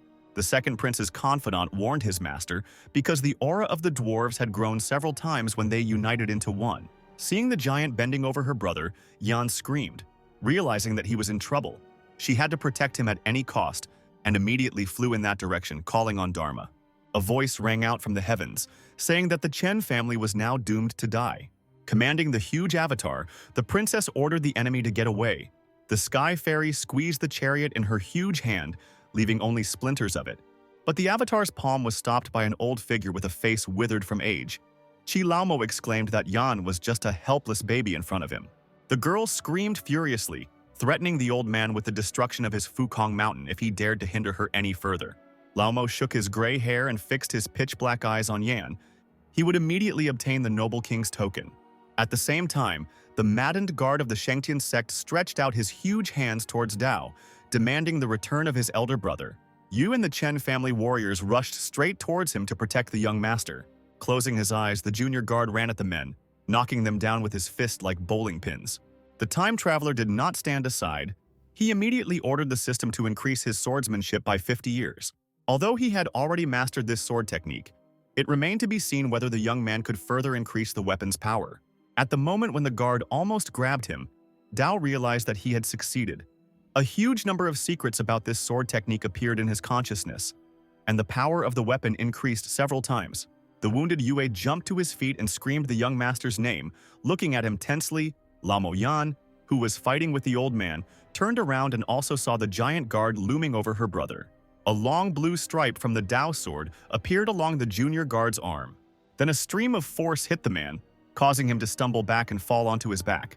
The time traveler, completely engulfed in bright light, raised his sword up, calling on everyone present to listen to him. The young leader declared that anyone who attacks the Chen family today will be killed. All the opponents gathered above the estate let out a breath of amazement upon seeing the master's technique. They had never even seen anything like it before. The second prince opened his mouth in confusion. How could the weapon become even more powerful? The man's pride was hurt. After all, Dao was mediocre. But why did his abilities exceed the second prince's strength? A portal opened high in the sky and a burial box floated out. Everyone present looked up, recognizing its owner. Tai said that the old demon Yinshan is half human, half demon. No one knows how long he lived. A sepulchral, otherworldly voice came from the box, demanding that the Chen family give him the noble king's token. But the time traveler was not frightened by such tricks. Pushing off from the ground, he flew up to the box, shaming the demon for his arrogance. The sister tried to stop the master, and Yinshan rumbled that the young man thought too much of himself since he killed the guard of the Shentian sect. Dao rushed with his sword at the box, shouting that he was not afraid of the demon. The moment the metal touched Yinshan's abode, a bright explosion was heard. The young master flew to the side, not expecting that this enemy was beyond his strength. Gritting his teeth, the boy acknowledged the demon's power. The coffin opened, and the bloodless hand of the enemy appeared from there. And then the whole half-rotted body wrapped in ribbons. The dead man had not left his shelter for 2 years, but now, Finally, he would come out to fight. The strangers froze in midair, not daring to approach Dao now. They had heard about the guy as a scumbag, incapable of cultivation. It was worth taking a look at what he could show. Princess Yue and her advisor also arrived at the estate, and now they too were watching what was happening in the sky. The woman's confidant growled softly, realizing that Dao truly had power. Moreover, he hid it so carefully and deeply, it is not surprising that the guy managed to deceive even the princess. The demon bared its teeth, revealing a row of sharp teeth, and pushed off from its tomb to pounce on Chief Chen. Immediately, the avatar of Yan blocked his path, spreading her long arms out on both sides. The elder sister shielded her brother, controlling the Dharma and creating a spell in her palms. Yinshan creaked that in another 10 years, even he wouldn't be able to resist the girl, but for now she was still too weak. A long, purple glowing dagger appeared in his bloody hand. Swinging his arm, the demon began to fall down like a stone, intending to cut the spell. He succeeded, the sharp, magical steel piercing the avatar's chest. Dharma bound. Yan recoiled, thick blood spurting out from her mouth. Seeing his sister lose consciousness and fall, Dao immediately broke away from the fight, screaming desperately. The second prince rushed towards the girl, no less worried. He managed to pick up the young lady in his arms, asking if everything was okay with her. The powerful demon Qi caused even the heavenly fairy, Dharma Yan, to crumble into pieces. Laomo took advantage of Dao's distraction and jumped on him, holding the blade high above his head. He had been honing the weapon for over 100 years to deflect the blows of gods and Buddhas. This time, Tai came between them, deciding to sacrifice himself for the sake of the young master. The demon's blade struck the old man, blood spurted from his mouth and chest. The man lost his balance and began to give in to the laughter of his opponent. Seeing Tai hit his head on the hard ground, Dao cried out in pain. He gritted his teeth, knowing that he had no right to surrender to this group of thieves. Lamo played with the blade in his withered hands and egged on the young master, suggesting that they measure their strength. Seeing the demon flying towards Dao faster than lightning, the outsiders watching shook their heads, thinking that the young master had overestimated himself. The men thought that the boy was finished because the old demon would definitely cut him into pieces with one blow. The second prince gently but firmly held Yan by the shoulders, who was still eager to help her brother. Seeing his passion suffering, the man ordered his advisors to save Dao. The men took to the skies, promising to do their best, but not hiding the fact that it might be too late. Tai, who had come too, struggled to rise on his elbows, desperately shouting the young master's name. Princess Yue and her confidant continued to watch the events unfold. The woman was sure that Dao was not able to withstand this blow. Seeing someone else's mana so close, the time traveler cursed. But at that moment, an idea came to his mind. The boy asked the system to roll back the blade in the hand of the old demon Yinshan 50 years ago. Seeing the demon's thin streams of energy running back, Dao himself rushed towards the enemy. The two swords clashed, and the time traveler found himself face to face with a mad, decaying old demon. But when his blade became covered in cracks, Yinshan was no longer laughing. Having crushed the weapon to its core, Dao pushed the enemy with force. Their figures were covered in a whip of bright energy. The decrepit body fell down, landing on the stonework. The second prince's advisors immediately landed nearby, retreating back in fear. One of them could not even imagine what he would witness, and could only open and close his mouth, stuttering. The demon rose to his feet, holding in his hand only the stub of the blade he had cultivated for over 100 years. Yan, with her spirit revived, blossomed before our eyes, watching her younger brother's success. Those who watched the battle in the sky were amazed. The guy's cultivation level was the simplest. The sword also looked like an ordinary one. No one understood how the guy managed to defeat the demon.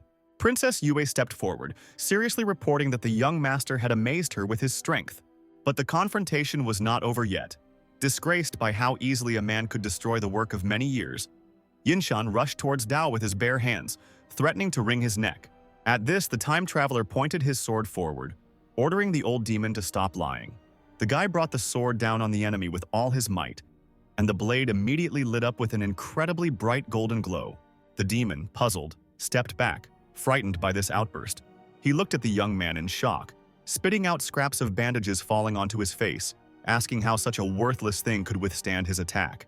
Now those who came to take the seal by force no longer considered Dao a weakling, because he fought on equal terms with the old demon, the one who had cultivated several hundred years more than the young master. The time traveler pressed his hand to his chest. The Xuanyin sphere was an incredible treasure. It helped him block a significant part of Yinshan's power. Princess Yue guessed that this was the very sphere she had hoped to use to kill the boy, and emitted an aura fluctuation. Her advisor reported that he had discovered that there was no poison in the sphere and did not understand how this was even possible. The princess smirked, realizing that Dao was clearly hiding something, and managed to surprise her. The demon decided to take advantage of the warriors' floating idol and suggested that they join forces. Laughing with a sepulchral laugh, he asked if they wanted to wait until more people arrived. Without wasting any time, the warriors rushed towards the young master with bloodthirsty smiles on their faces, intending to take the token.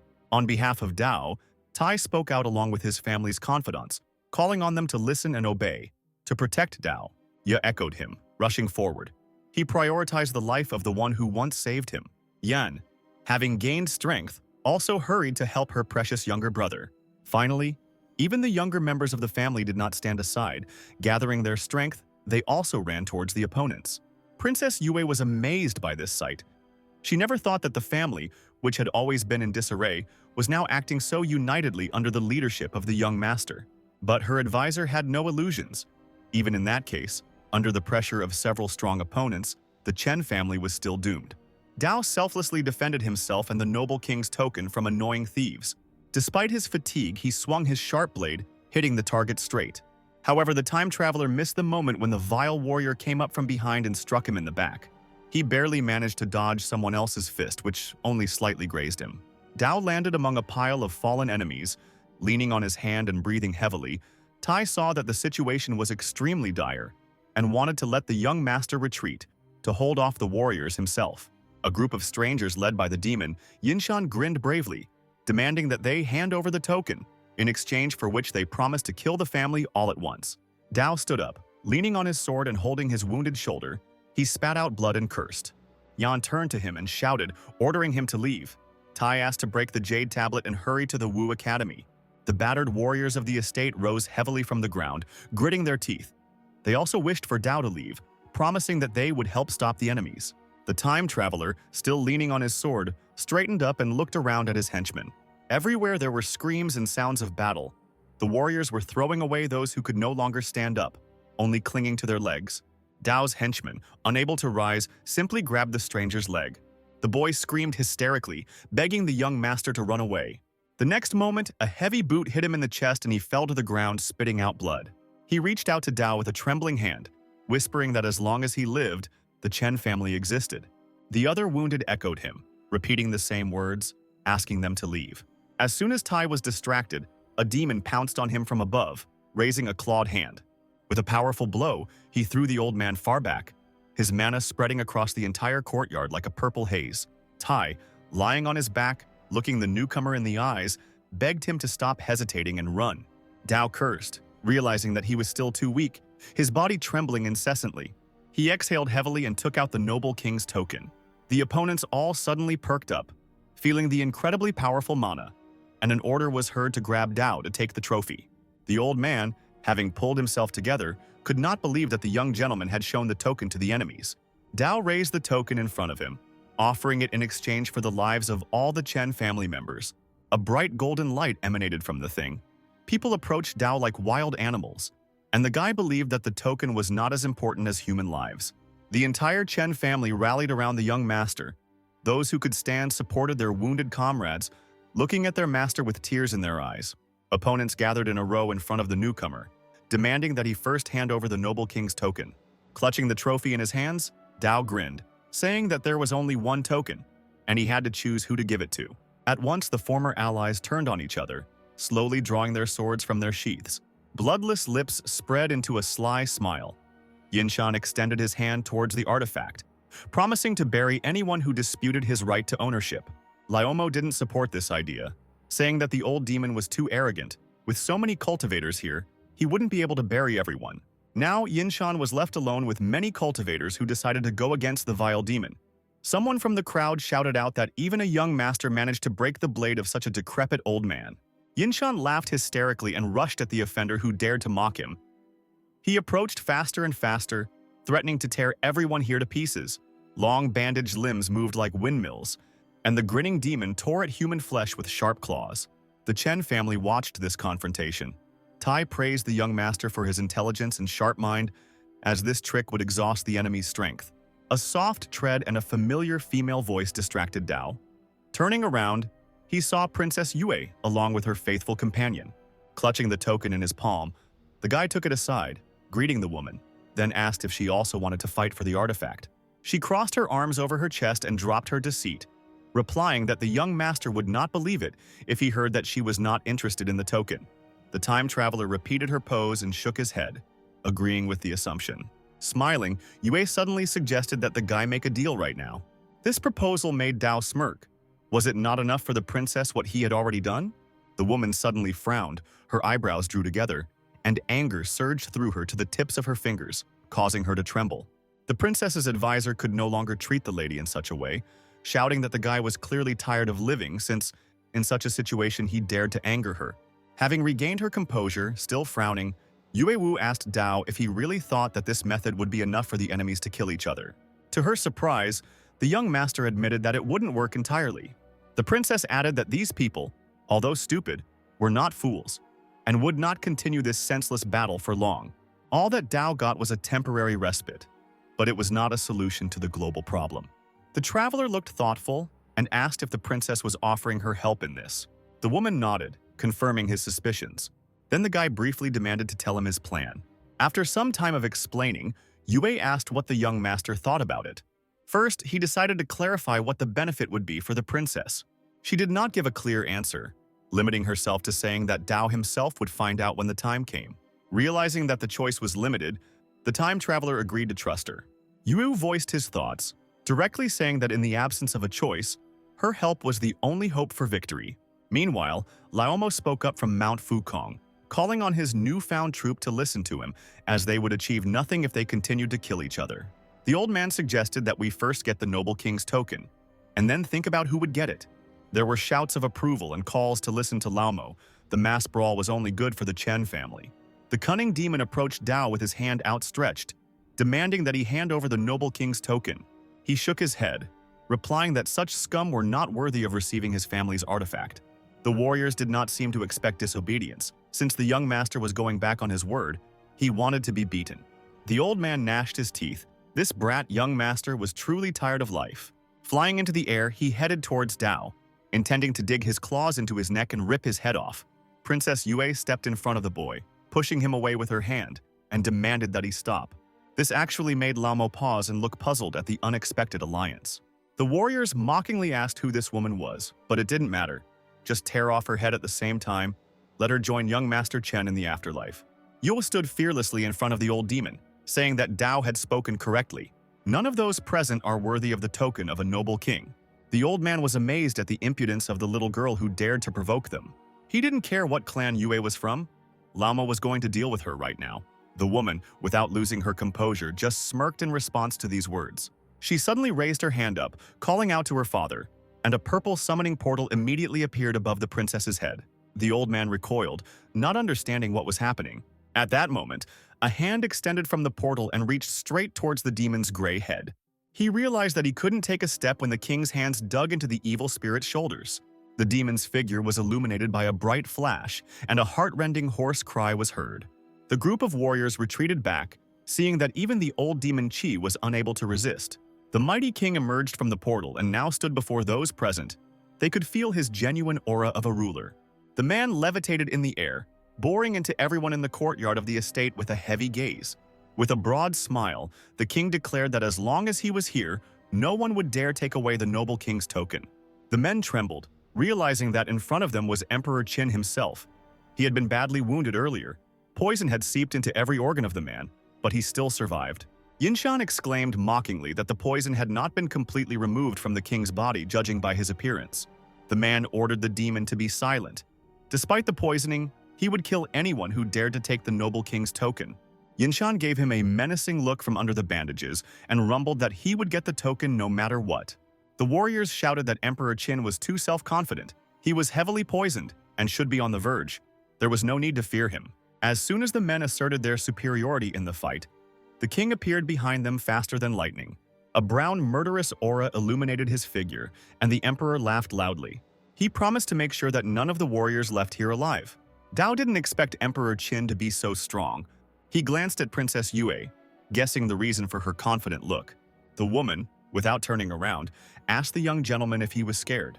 The time traveler answered honestly that no, but there was something that aroused curiosity. A huge beam of fire almost hit the guy, passing right over his head. This emperor was proving his boundless strength by knocking the old demon Yinshan to the ground. As he fell, some object landed at Dao's feet with a clang. It was Yinshan's yin blade, and the time traveler immediately picked it up. Standing up, Qin looked around the crowd, asking with a threatening voice who else here wasn't afraid to die.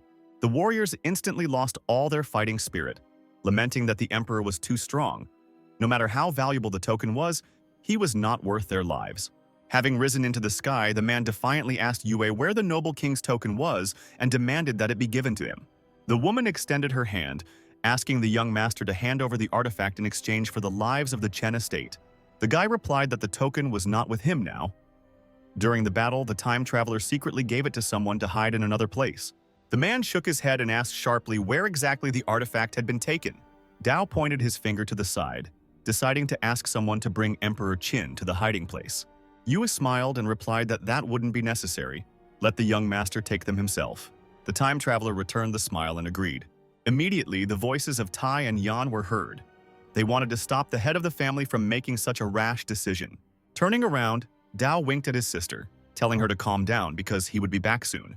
The second prince asked the emperor not to harm the young master, and he replied that he would, but only in exchange for the token of a noble king. A flash of energy froze on the king's fingers, and the man demanded that his family let him leave. Dao stepped back in confusion, not understanding what he wanted. Suddenly, the king soared into the air and disappeared right before the eyes of those present. The second prince explained that Qin himself was once a respected cultivator of the noble king, but he was poisoned and his cultivation weakened, the man's status was preserved, and even the royal family could not interfere with his affairs. Yan clenched her fists, vowing that if even one hair fell from her younger brother's head, she would definitely destroy the entire Qin clan. Dao showed the way to the token. The group found themselves far from the estate in a picturesque forest. The emperor impatiently asked the young master where the artifact was hidden and when they would arrive at the place. The time traveler exclaimed that they had arrived and pointed his finger towards a large stone standing in the clearing. The emperor landed on the ground first, followed by Dao and Yue. The guy approached the stone, saying that he hid the token under it, as he ordered his people to do. The old man broke into a smile, ordering the princess to watch over the young master while he took out the noble king's token. The woman glanced sideways at the cunning Dao, offering to allow her to go and get the artifact herself. Qin agreed, keeping the boy's figure in his sight. Yu walked around the huge stone from all sides, carefully examining the ground, and finally turned around with a cry of victory and a box in her hand. The man abruptly snatched the box from her hands, a mad gleam playing in his eyes. His face distorted with joy, he opened the lid with a trembling hand. But as soon as the box opened, the man fell to his knees and screamed, blinded by the golden glow. Whatever was inside was burning his eyes. Qin covered his face with his hands, shaking his head. He shook his fist and turned menacingly towards Dao, accusing him of plotting against the emperor. The man rushed towards the boy, threatening to tear him to pieces. But before he could even get close to the young master, a magical wave blocked his path, knocking him off his feet. Dao continued to stand calmly in place, while tentacles burst out from under the ground, firmly trapping Qin. He realized that he was trapped. The man clenched his teeth in rage, hysterically asking how the young man dared to do such a thing. The tentacles firmly bound the emperor's hands and fixed them. He screamed that even such magic could not stop him.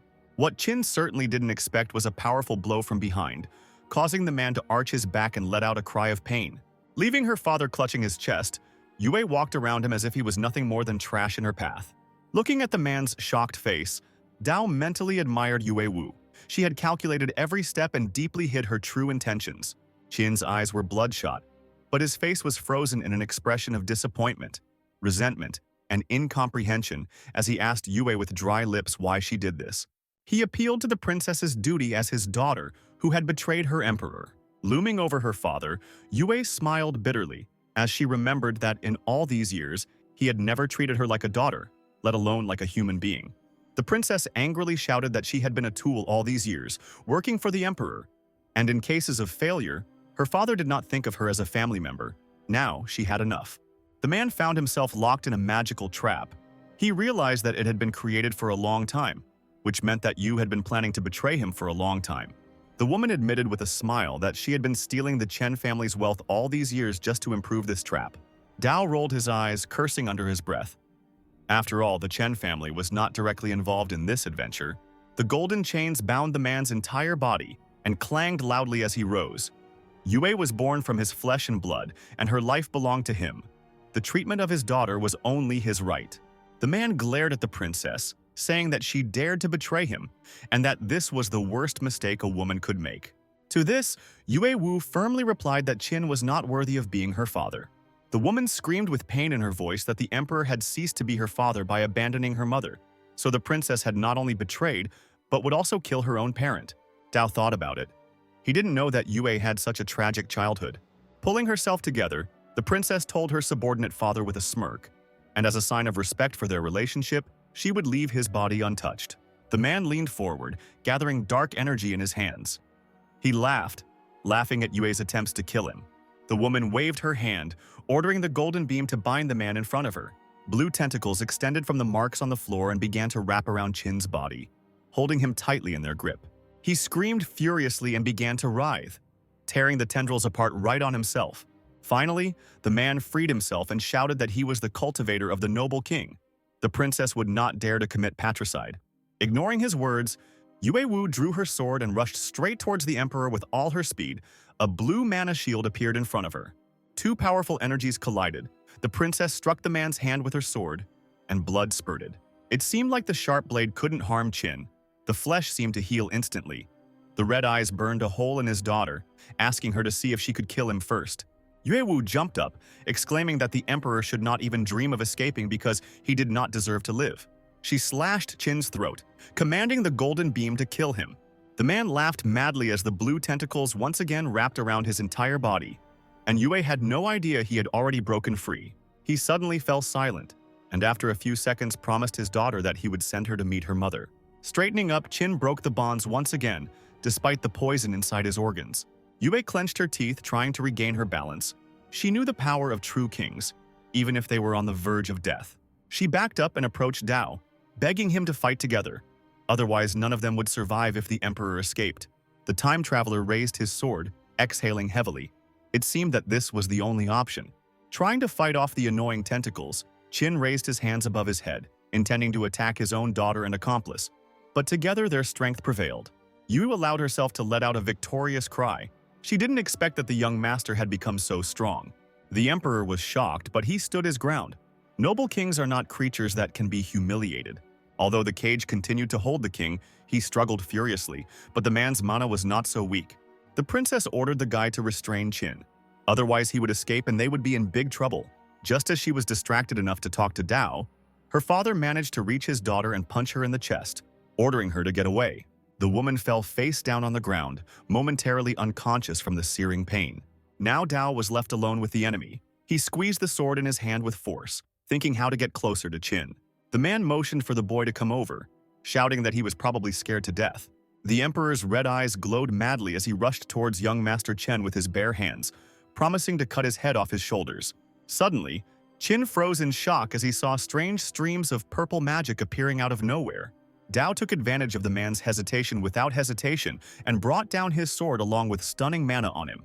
The emperor was thrown to the side by the blow, and Yue, wiping the blood from her lip, looked at Dao in surprise, not believing that he had managed to inflict such damage on her father. The time traveler was glad that he took this yin blade and, with the help of the system, returned it to its original state, because the demon had been sharpening it for more than 100 years, and the power of the weapon is on a completely different level. The princess recognized the yin blade of the old demon Yinshan. She remembered that it was broken before. Thick black blood flowed out of Qin's mouth. The blade energy accumulated over so many years, causing his wounds to open up. Now the emperor was attacked by two warriors. Dao offered Yue the chance to finish off Qin. But as soon as they approached the man, they realized that he was already at the limit of his strength.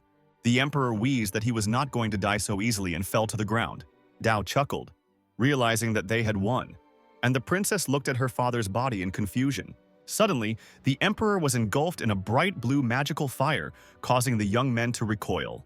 The time traveler asked the woman what was going on. She replied that the poison had long since seeped into Qin's bones and was only held back by the cultivation of the noble king. Now that he was dead, his body was absorbing the poison. After some time, the poisonous fire died out, and in place of the corpse there was a tattered, rolled-up scroll. Dao pointed his finger at it, noticing the treasure. Yue guessed that it was something like a map. The emperor took it out to study, but most of the writing had already been erased. The woman picked up the map and handed it to Dao as a token of gratitude for his help in killing the king. Dao was not without reason surprised by the princess's generosity. However, the guy decided to accept the gift and not neglect Yue's beneficence. While he was putting the scroll in his inside pocket, the woman asked what had happened to the blade, why it was whole again. The young gentleman smiled mischievously, saying that it was a secret. He waved his hand at the princess, announcing that he was leaving. But the woman couldn't just let the guy go and called him by name. Turning around, he asked if there was anything else they needed to discuss. The princess, with a smile on her pretty face, extended her hand, saying that it was a pleasure to work with Dao. At that moment, a multitude of blue tentacles burst out of the ground, the same ones that were holding back the emperor. Finding himself in a vice, the time traveler cried out indignantly, demanding an explanation. The princess activated the magic circle and silently looked at the Dao floating in the air. You noticed that the guy had changed. If he revealed his secret, he could die quickly. The time traveler chuckled, saying that the woman was too evil, and changed his choice as if turning the pages of a book. Yu remained silent, raising her sword. Pointing it at the young master, the woman dispassionately announced the destruction of anyone who did not agree with her plans. Even now, while immobilized, Dao asked Yue with a smirk if she was sure she could kill him. Yue believed this. After all, Dao was not her father, not a cultivator of the noble king. This trap was more than enough to deal with him. She slowly walked towards young Master Chen, giving him one last chance to tell his secret. Dao strained with all his might, trying to tear the long, strong shoots off himself. Realizing that the guy would continue to remain silent, Yu decided not to waste time on him and rushed forward with a furious scream. Dao froze and immediately called upon the faithful system for help. With its help, the time traveler managed to break the bonds and rise upward, swinging his blade. Approaching the princess, he slashed her across the stomach, causing a purple pillar of mana to burst out. The old demon's cultivation remained in the blade, which is why it possessed incredible strength. The woman lost her balance and fell on her back, screaming that it was absolutely impossible. She hit the ground, her eyes wide, not understanding what had just happened. Dao grinned and flew up to her. He would tell her everything, just cut down the traitor. The princess jumped to her feet, deftly jumping over the purple streak coming from another blade attack. After making sure that it had dissipated, the woman sank to the ground, calling for the young master. Smiling grimly, she suggested that the guy live peacefully since he did not die. It could be considered that no harm was done. Dao did not believe a single word the liar said, and vowed to kill her the next time he saw her. The woman asked if it was really necessary to do this, since it was always necessary to have an ally by your side, especially since the young master had liked her before. Instead of answering, the time traveler again tried to slash the princess across the neck, but she barely dodged. Dodging, her lips stretched into a smile, Yue playfully called Dao a rude person. The woman jumped up and flew into the sky, shouting that she was in a great mood today and had no desire to quarrel. Sometime later, Dao returned to the Chen estate, where he was already joyfully welcomed. Tai bowed, grateful to the young master for the family's victory. Yan ran to her brother, exclaiming that since the noble king's token had been discovered, he could no longer remain in the estate for long. Suddenly, the sky turned gray and split open, and a huge golden hand appeared from there. Those present froze in fear, trying to comprehend what was happening. The old man knew that this was a true cultivator of the noble king, and now he decided to attack them. Yan and Tai tried to protect the young master and ordered him to flee. Meanwhile, the hand continued to reach out, and under its pressure, the stone floor of the estate collapsed. Even the warriors of the family felt it, falling to their knees, blood spurting from their mouths. Yan screamed again, calling for her younger brother to escape. Dao looked at the token in his hand. Was there nothing he could do to stop this? The guy squeezed the artifact in his palm with all his might and cursed foully from impotence. Tai fearlessly stepped right under the palm, gathering all his strength together. He exclaimed that he would put all his strength on the line and would not pay attention to the origin of the enemy. The circle from which the palm extended lit up with a bloody light, and the owner of the hand reached out to the old man. Dao couldn't watch them risk their lives for him and immediately ran up to his grandfather. The older sister overtook him, protecting him. She again ordered her brother to run so that the family's sacrifices would not be in vain. The time traveler, looking at the huge enemy, screamed in horror. The owner of the palm, knocking Yan off her feet with his pressure, rumbled that she was overestimating her strength. The girl fell to the ground, struck by the heavenly blow, and sobbed loudly. The voice laughed, praising the resilience of the little doll, who managed to survive the blow of the noble king. Yan cursed. She was disgusted to hear these words. She had to buy enough time for her younger brother to escape. The second prince, running to the epicenter of events, dumbfoundedly called out to Yan. Dao turned around and noticed the second prince standing nearby. He demanded with all his might that the man save his sister, so that he might think that he had done a service to the young master. The second prince replied sarcastically that Dao must value him very highly to have him deal with a cultivator of a noble king. The time traveler shook his head, replying that the prince would not be here if he could not. Crossing his arms over his chest, the man replied that it didn't matter. He would accept the request, since he was going to protect Yan anyway. And judging by what the young gentleman has done recently, his services will be worth a lot in the future. The second prince tried to resolve the issue diplomatically, and respectfully asked the esteemed noble elder king to introduce himself and show his face. The answer was a dismissive cry, ordering the second prince to mind his own business, and a hand came down with force on the warriors, scattering them to the sides. Innocent bodies lay on the broken stones, and a voice boomed, ordering them to get away. This made the second prince extremely angry, and he began to create a strong magical barrier in his hands to protect the remaining survivors. A golden bell rose into the air.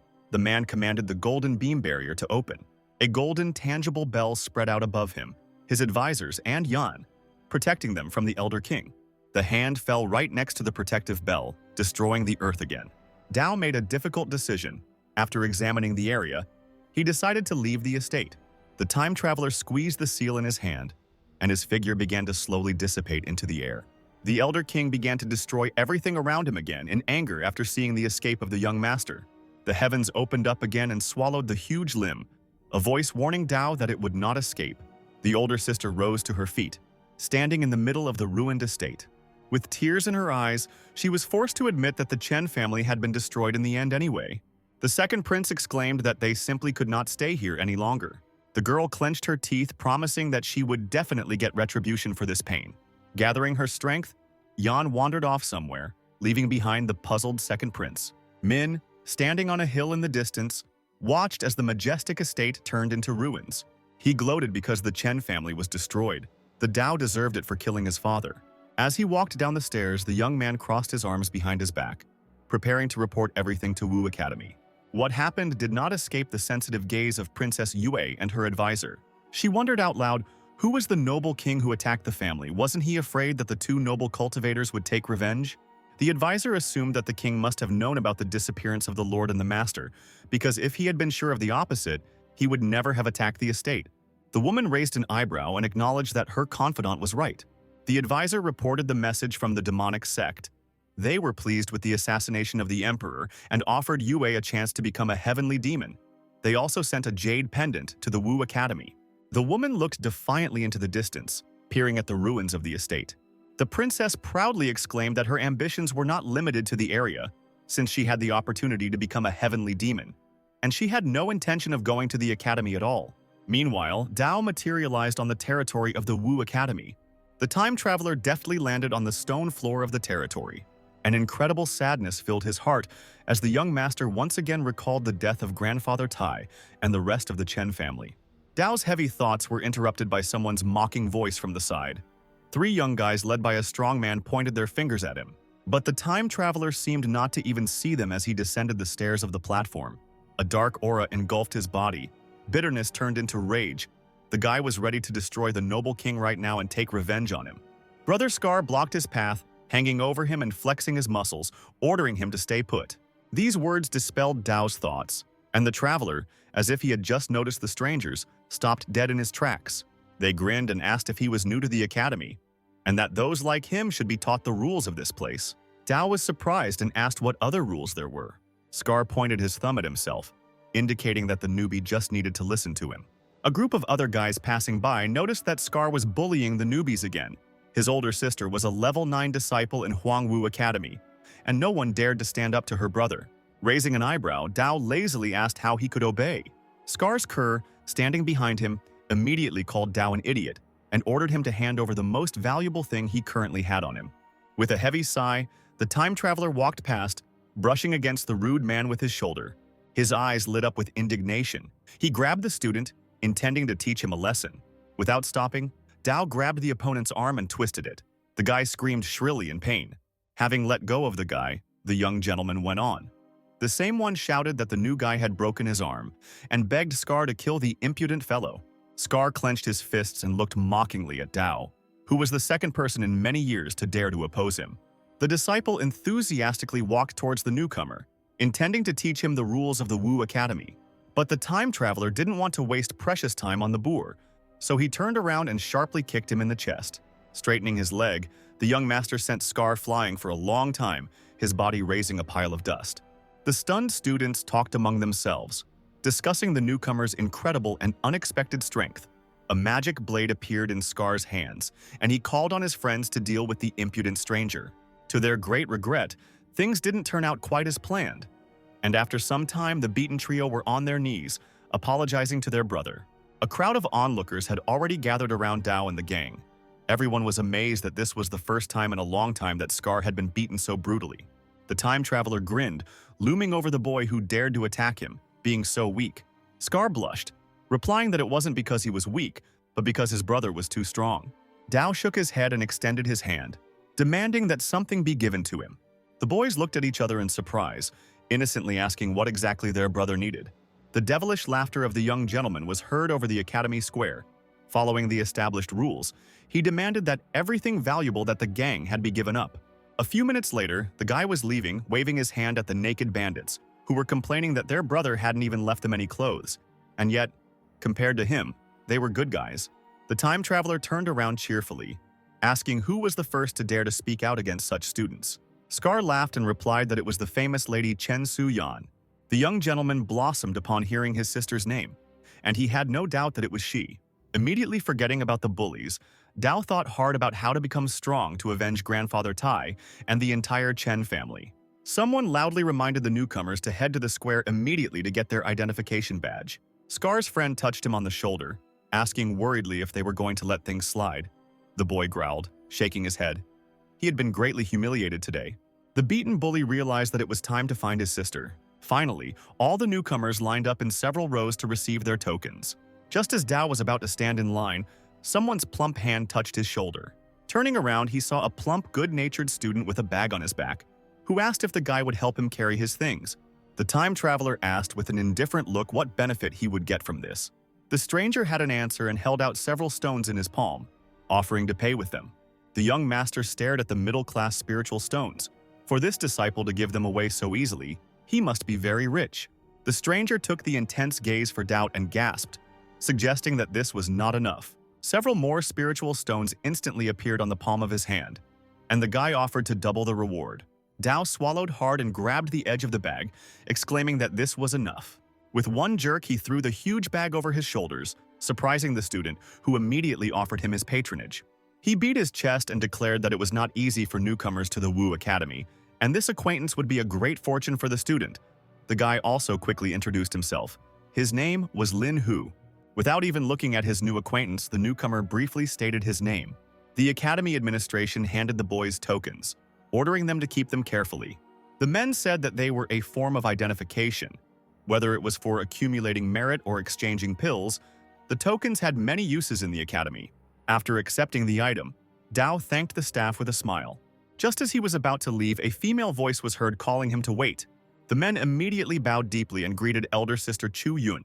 The newcomers in line began to whisper among themselves, discussing Sister Yun's beauty, but the others advised them to be quiet, since the girl ranks third among the geniuses of Wu Academy. Yun looked closely at Dao, who stood in front of her, not knowing how to act. Hu whispered that senior sister Yun was a celebrity in the academy. It would be great if the newcomer got to know her better. To everyone's surprise, the girl smiled happily and personally greeted Dao, saying that she didn't expect him to appear at Wu Academy. The young gentleman's new acquaintance stared at his new acquaintance in bewilderment, not expecting him to be communicating with such a famous person. Dao bowed respectfully. They really hadn't seen each other for a long time. Yun turned to the men from the administration and asked to replace junior brother Dao's ID badge with a gold one. They looked at the girl with puzzlement, saying that the golden token could only be possessed by those whose strength was among the top 100 students. Yun insisted on her own, because her younger brother had sufficient qualifications. Moreover, she herself was ready to be his guarantor. The man hesitantly held out the gold token, shrugging his shoulders. Pulling himself together, he straightened up and said in an official tone that this token had more authority than a normal token. It also provided a discount on purchasing items in the Wu Academy. It needed to be protected. Dao accepted the gift, sincerely thanking elder sister Yun. The girl waved her hand, replying that it was nothing special. Let the young master accept this token as a token of gratitude for saving her life last time. Walking through the vast grounds of the Wu Academy, Hu eagerly asked his new acquaintance under what circumstances he met his older sister. Moreover, it seemed like the new guy had an incredibly good relationship with her. Dao shook his head, replying that they were not that close. He just helped the girl by chance. The guy sighed sadly. He was sad that he was also unlucky in life. Scar was just passing by, he still couldn't find his sister. The guy gritted his teeth. He really wanted to deal with the scum that had disgraced him. One of his gang fawningly babbled that his sister was third in the sextet, and as famous as Yun, the new guy would be in big trouble. Their friend asked them to speak more quietly, noticing a newcomer in the distance who was heading in their direction. Scar suddenly turned deep red and clutched his strong chest, a frightened expression frozen on his face. Hu, who had been telling Dao something animatedly before, fell silent and stopped when he saw the hooligans. He touched the newcomer on the shoulder with a trembling hand.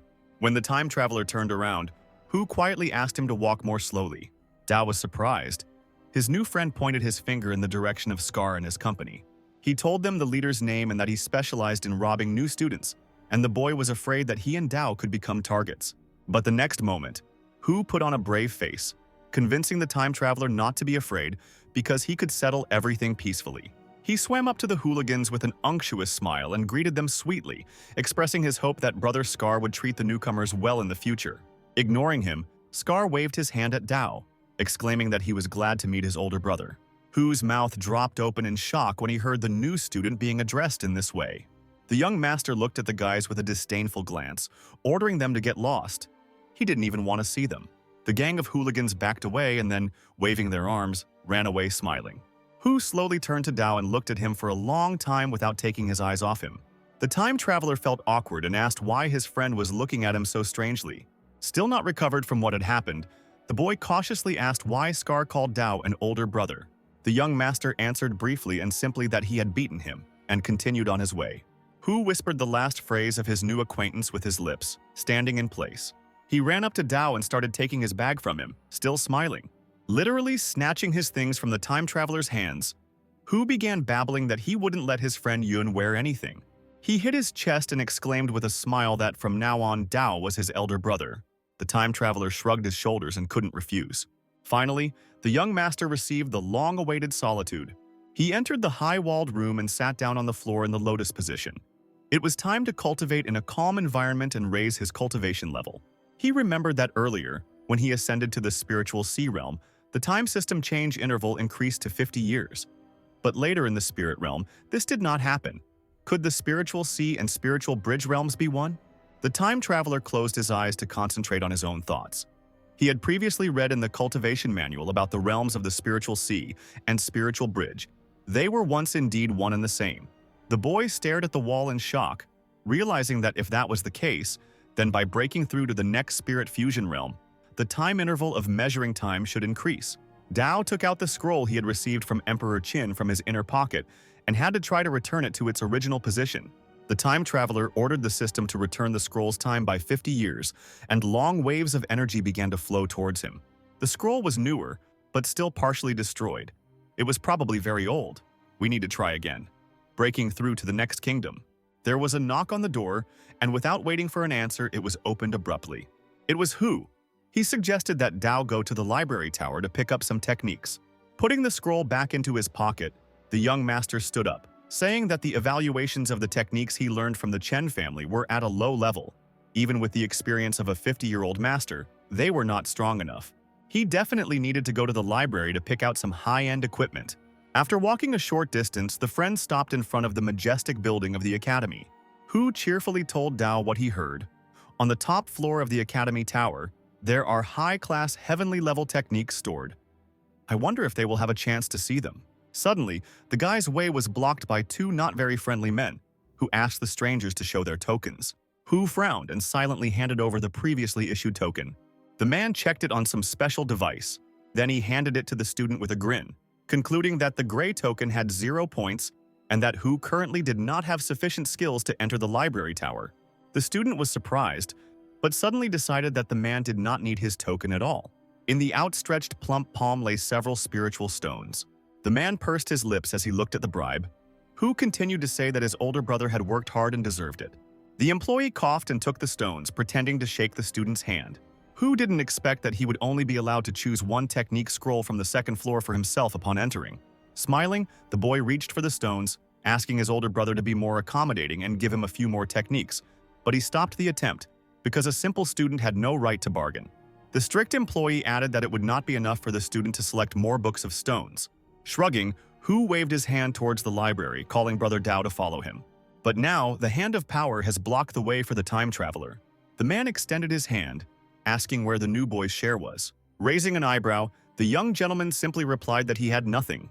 The employee frowned, exclaiming that the student did not dare say that he had nothing to offer. Hu smiled ingratiatingly, trying to divert attention to himself and give the guard what he asked for instead of Dao. But the time traveler covered his hand with his own, seriously addressing the man, asking what he was going to do if he didn't receive the bribe. The guard smirked and replied that he could beat up the student if he had nothing to give. Dao then roughly pushed the man away, shouting for him to get out of the way, and walked towards the entrance of the library. The guard roared that this was the first time he had seen such a cheeky new student after so many years of work. He raised his fist, exclaiming that Dao was asking for a beating and vilely prepared to strike him in the back. Without even turning around, the time traveler, with one precise and graceful movement of his leg, hit him in the face. As the guard lay on the floor, Hu stood frozen in place, his mouth opening and closing in shock at what he saw. The employee quickly rose from the floor, got on all fours, and cursed at Dao, who dared to hit him. Having recovered, the man attacked the student, deciding to teach him a lesson. Hu put his hand forward, trying to warn his older brother not to play with fire. But the time traveler, without saying a word, slapped the man with the edge of his palm so hard that he flew to the side. Hu followed the flying employee with his gaze, muttering something to himself. He turned to his older brother, saying that the tower guards were not that simple. He should be careful. The man, sitting on the floor, angrily shouted at Dao that he would not get away with this. Such noise could not help but attract other people's attention, and now other people were heading to the scene. 3 handsome men, clearly higher in rank than ordinary guards, loudly asked who dared to start a fight. The staff member pointed at Dao when he saw Cao's older brother and started complaining about the student, shouting that the brat was disobeying the rules and attacking them. The man addressed the newcomer dismissively, saying that his name was Chao Ming. The time traveler only asked what the big deal was. This shocked Min. He couldn't even find a way to respond to such rudeness. Hu whispered to Dao that this was the great Ming. He was one of the top 10 geniuses in the Wu Academy. His cultivation level was very high, the library tower was his territory, and his subordinates managed it. The men standing behind Ming called the boys idiots who should have fallen to their knees the moment they saw the cultivator. The time traveler answered languidly that he had never heard of such a thing. No one dared to forbid him to enter the library. These words seriously angered Ming and his entourage. Hu exclaimed that his elder brother should be more restrained because Ming was a very unusual person. The men bared their teeth, deciding that it was time to teach the impudent students a lesson. They started to egg Mina on, calling for him to beat up the guys first, or even seriously injure them. The man smiled broadly, scratching his chin. He liked such ideas. Then he would drag the student to the square as an example to others. Then everyone will learn the consequences of disrespectful treatment of Min himself. Hu, approaching the cultivator, tried to settle everything verbally and not escalate the situation. The man, without even listening to him, hit the student in the face with all his might, and he fell to the floor. He shouted that no one would dare ask him to calm down. Frowning, the cultivator ordered everyone to step aside. Dao lifted Hu from the ground. Holding him by the shoulders, the time traveler asked if everything was okay with him. Almost crying, the student begged his older brother to leave while there was still a chance, because even Scar was no match for this man. Dao put his arm around his friend's shoulders, convincing him that he was confident in his abilities. The time traveler warmed up his knuckles until they cracked. Min was too self-confident to dare to hit his friend. The man shook all over with anger, not believing that someone dared to say such a thing to him. Pointing his finger at the guy, the cultivator ordered that his legs be broken and his mouth torn for such insolence. The man's accomplices stepped forward, flexing their fists, and convinced their older brother that they could easily deal with the student. Dao stood motionless, wondering who he should start with. The trio pounced on the guy from different sides, shouting at him not to resist and not to make things worse for himself. The time traveler knocked out Min's subordinate with one precise blow of his fist. The blow sent him sliding across the floor right to the feet of his boss. The cultivator shouted that the shameful pile of trash couldn't handle one impudent person. He had barely managed to do anything when a commanding female voice was heard from the sky, calling them to stop. A stern-looking woman in rich clothes smoothly descended to the ground, and everyone bowed before Elder Mao. The eyes of Ming's subordinates immediately sparkled as soon as they saw the beautiful elder. The cultivator himself bowed respectfully before her, briefly greeting her. He exclaimed that, being in charge of the library tower, they had encountered for the first time a newcomer who not only broke the rules, but also injured the tower guards. Mao turned to Dao, asking if this was true. The guy pointed at the men, saying that this was nonsense and that they were making fun of others by taking money from them. Min explained the reason why the guards charged a fee. It was a deposit for the scrolls with techniques, so that new students would not damage the scrolls. The deposit would be returned to them after they handed in the training material. The guard confirmed his words. The students with gray tokens pay the deposit, and the newcomer who hit them was too arrogant, having only a gray token. Mine exclaimed that these newcomers were too undisciplined. They must learn the rules, otherwise there would be no law and order in the academy. Dao clicked his tongue, disapproving of the cultivator's words.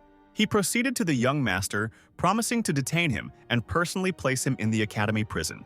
At that very moment, the time traveler gave the man a resounding slap in the face. He grabbed his cheek and looked in shock at the one who dared to hit him. Many students had already gathered around the company, and they gasped when they saw that someone dared to hit their older brother. The cultivator angrily demanded an explanation today. Dao pulled out a gold token with a jerk, asking if it was enough. The students were amazed again and began to whisper among themselves. Min couldn't believe that the new student had a gold token on him. Hu smiled and said that the gold token was given to the disciple by Yun as an exception. Min immediately sank upon hearing the familiar name. Now it became clear why the newcomer dared to speak out against him. Because the guy was supported by Yun herself. Elder Mao spoke up. She demanded that the case be closed. Demanding deposits was against the laws of the academy. The guards had to stop this. Min, having become meek, promised that he would immediately cancel this rule. The elder turned around abruptly, ordering her to be let through to the entrance of the library tower. The cultivator's subordinates ran up to him, urging him not to let go of the offspring that had deprived them of their source of income. Ming approached Dao, threatening that life at the academy would be a living hell for him since he dared to cross his path. The time traveler fearlessly walked around him, replying that this had not yet been decided. Finally, Hu and Dao entered the library tower. Hu exclaimed in amazement that each stone here represented a specific technique. Elder Mao came out to them and told them that there were 5 floors in the tower, and with each floor the techniques became stronger. Only after mastering more than 10 techniques on each floor can one enter the next one. Almost all the students with good abilities in the Wu Academy practiced the techniques from the 5th floor. Dao bowed respectfully to the woman, thanking her for her story. Ming crossed his arms over his chest, mockingly advising Mao not to tell the guys about this, since they could only dream of getting to the 5th floor. The man mockingly called Dao, calling him his younger brother. The cultivator said that he would wait for him on the 5th floor and mockingly hoped that nothing bad would happen to him along the way. The time traveler responded in kind, stingingly saying that everything would be fine with him. As the man passed by, he noticed that Dao was at a loss. The time traveler, looking at the library column, ordered the system to increase the training time for the Scorching Sun sword technique by 50 years. Long golden energy waves engulfed the young master's body. After increasing the time, the mastery of this technique is complete, but it is too weak. You need to strive upward to increase the strength. Hu called out to his older brother, boasting that he would soon master his first technique. Dao smiled sincerely and congratulated his friend on this. Hu paused for a moment and looked at his student with astonishment, seeing that he was moving on. The time traveler smiled, placing his hand on the gate, which began to glow with a golden flame. The gate swung open, the level up was successful. You realize that Dao had managed to pass through the gate to the 2nd floor, meaning that he had truly mastered the 10 techniques. But it hasn't been more than an hour. Even the geniuses of Wu Academy can't do it so quickly. The guy fell silent and quietly called out to Dao. When he responded, Hu cried out with tears in his eyes that he would always remain his older brother. The young master turned around and shrugged, not resisting. Once on the 2nd floor, Dao also mastered 10 techniques there. He felt his body being filled with immeasurable strength, as expected from the academy. Most of the techniques on the second floor were better than those of his family at the same level. The fashion master muttered happily that he was already on his way to the third floor. Blue fire engulfed Dao's figure as he reached his destination. Mao's eyes widened as he mastered the next 10th technique. The cultivator himself had barely reached the fourth floor. His subordinate stood to the side and praised the cultivator, congratulating him on achieving yet another technique. The man burst out laughing and exclaimed that he had finally done it after 3 whole years. It's finally time to go up to the 5th floor. His accomplices talked among themselves, mocking Dao, believing that he was still on the 1st floor. The cultivator arrogantly asked them what that disciple was hoping for. He's just an insect that can only get in the way. Once Mao reaches the 5th floor, the gap between them will become wider and wider, and from now on, the newcomer will be nothing. As soon as the cultivator crossed the threshold of the hall, he heard a painfully familiar voice behind him. He, not believing his ears, turned around sharply and saw the same impudent student who had hit him. The subordinates were no less surprised, asking themselves whether they were imagining the appearance of Dao. Mao almost growled, angrily asking how he managed to get up to the 4th floor. The time traveler scratched his chin, mockingly asking if the cultivator was interested. The men decided that he was using some kind of trick, because it took them 10 whole years to get to the 4th floor. Coming closer, Dao waved his hand, inviting those present to tell how he did it. After poking the stunned Mao in the chest, the guy ordered him to listen carefully. The head of the academy was his second uncle on his mother's side, which meant he could go to any floor. The cultivator's eyes widened, a bead of sweat running down his forehead from the strain. The time traveler patted the man on the shoulder, noticing that he had messed with the wrong person. Then, as he passed by, Dao advised him to think carefully about his behavior. Mao's subordinate trembled, exclaiming that they had brought trouble upon themselves, since this disciple was actually a relative of the leader.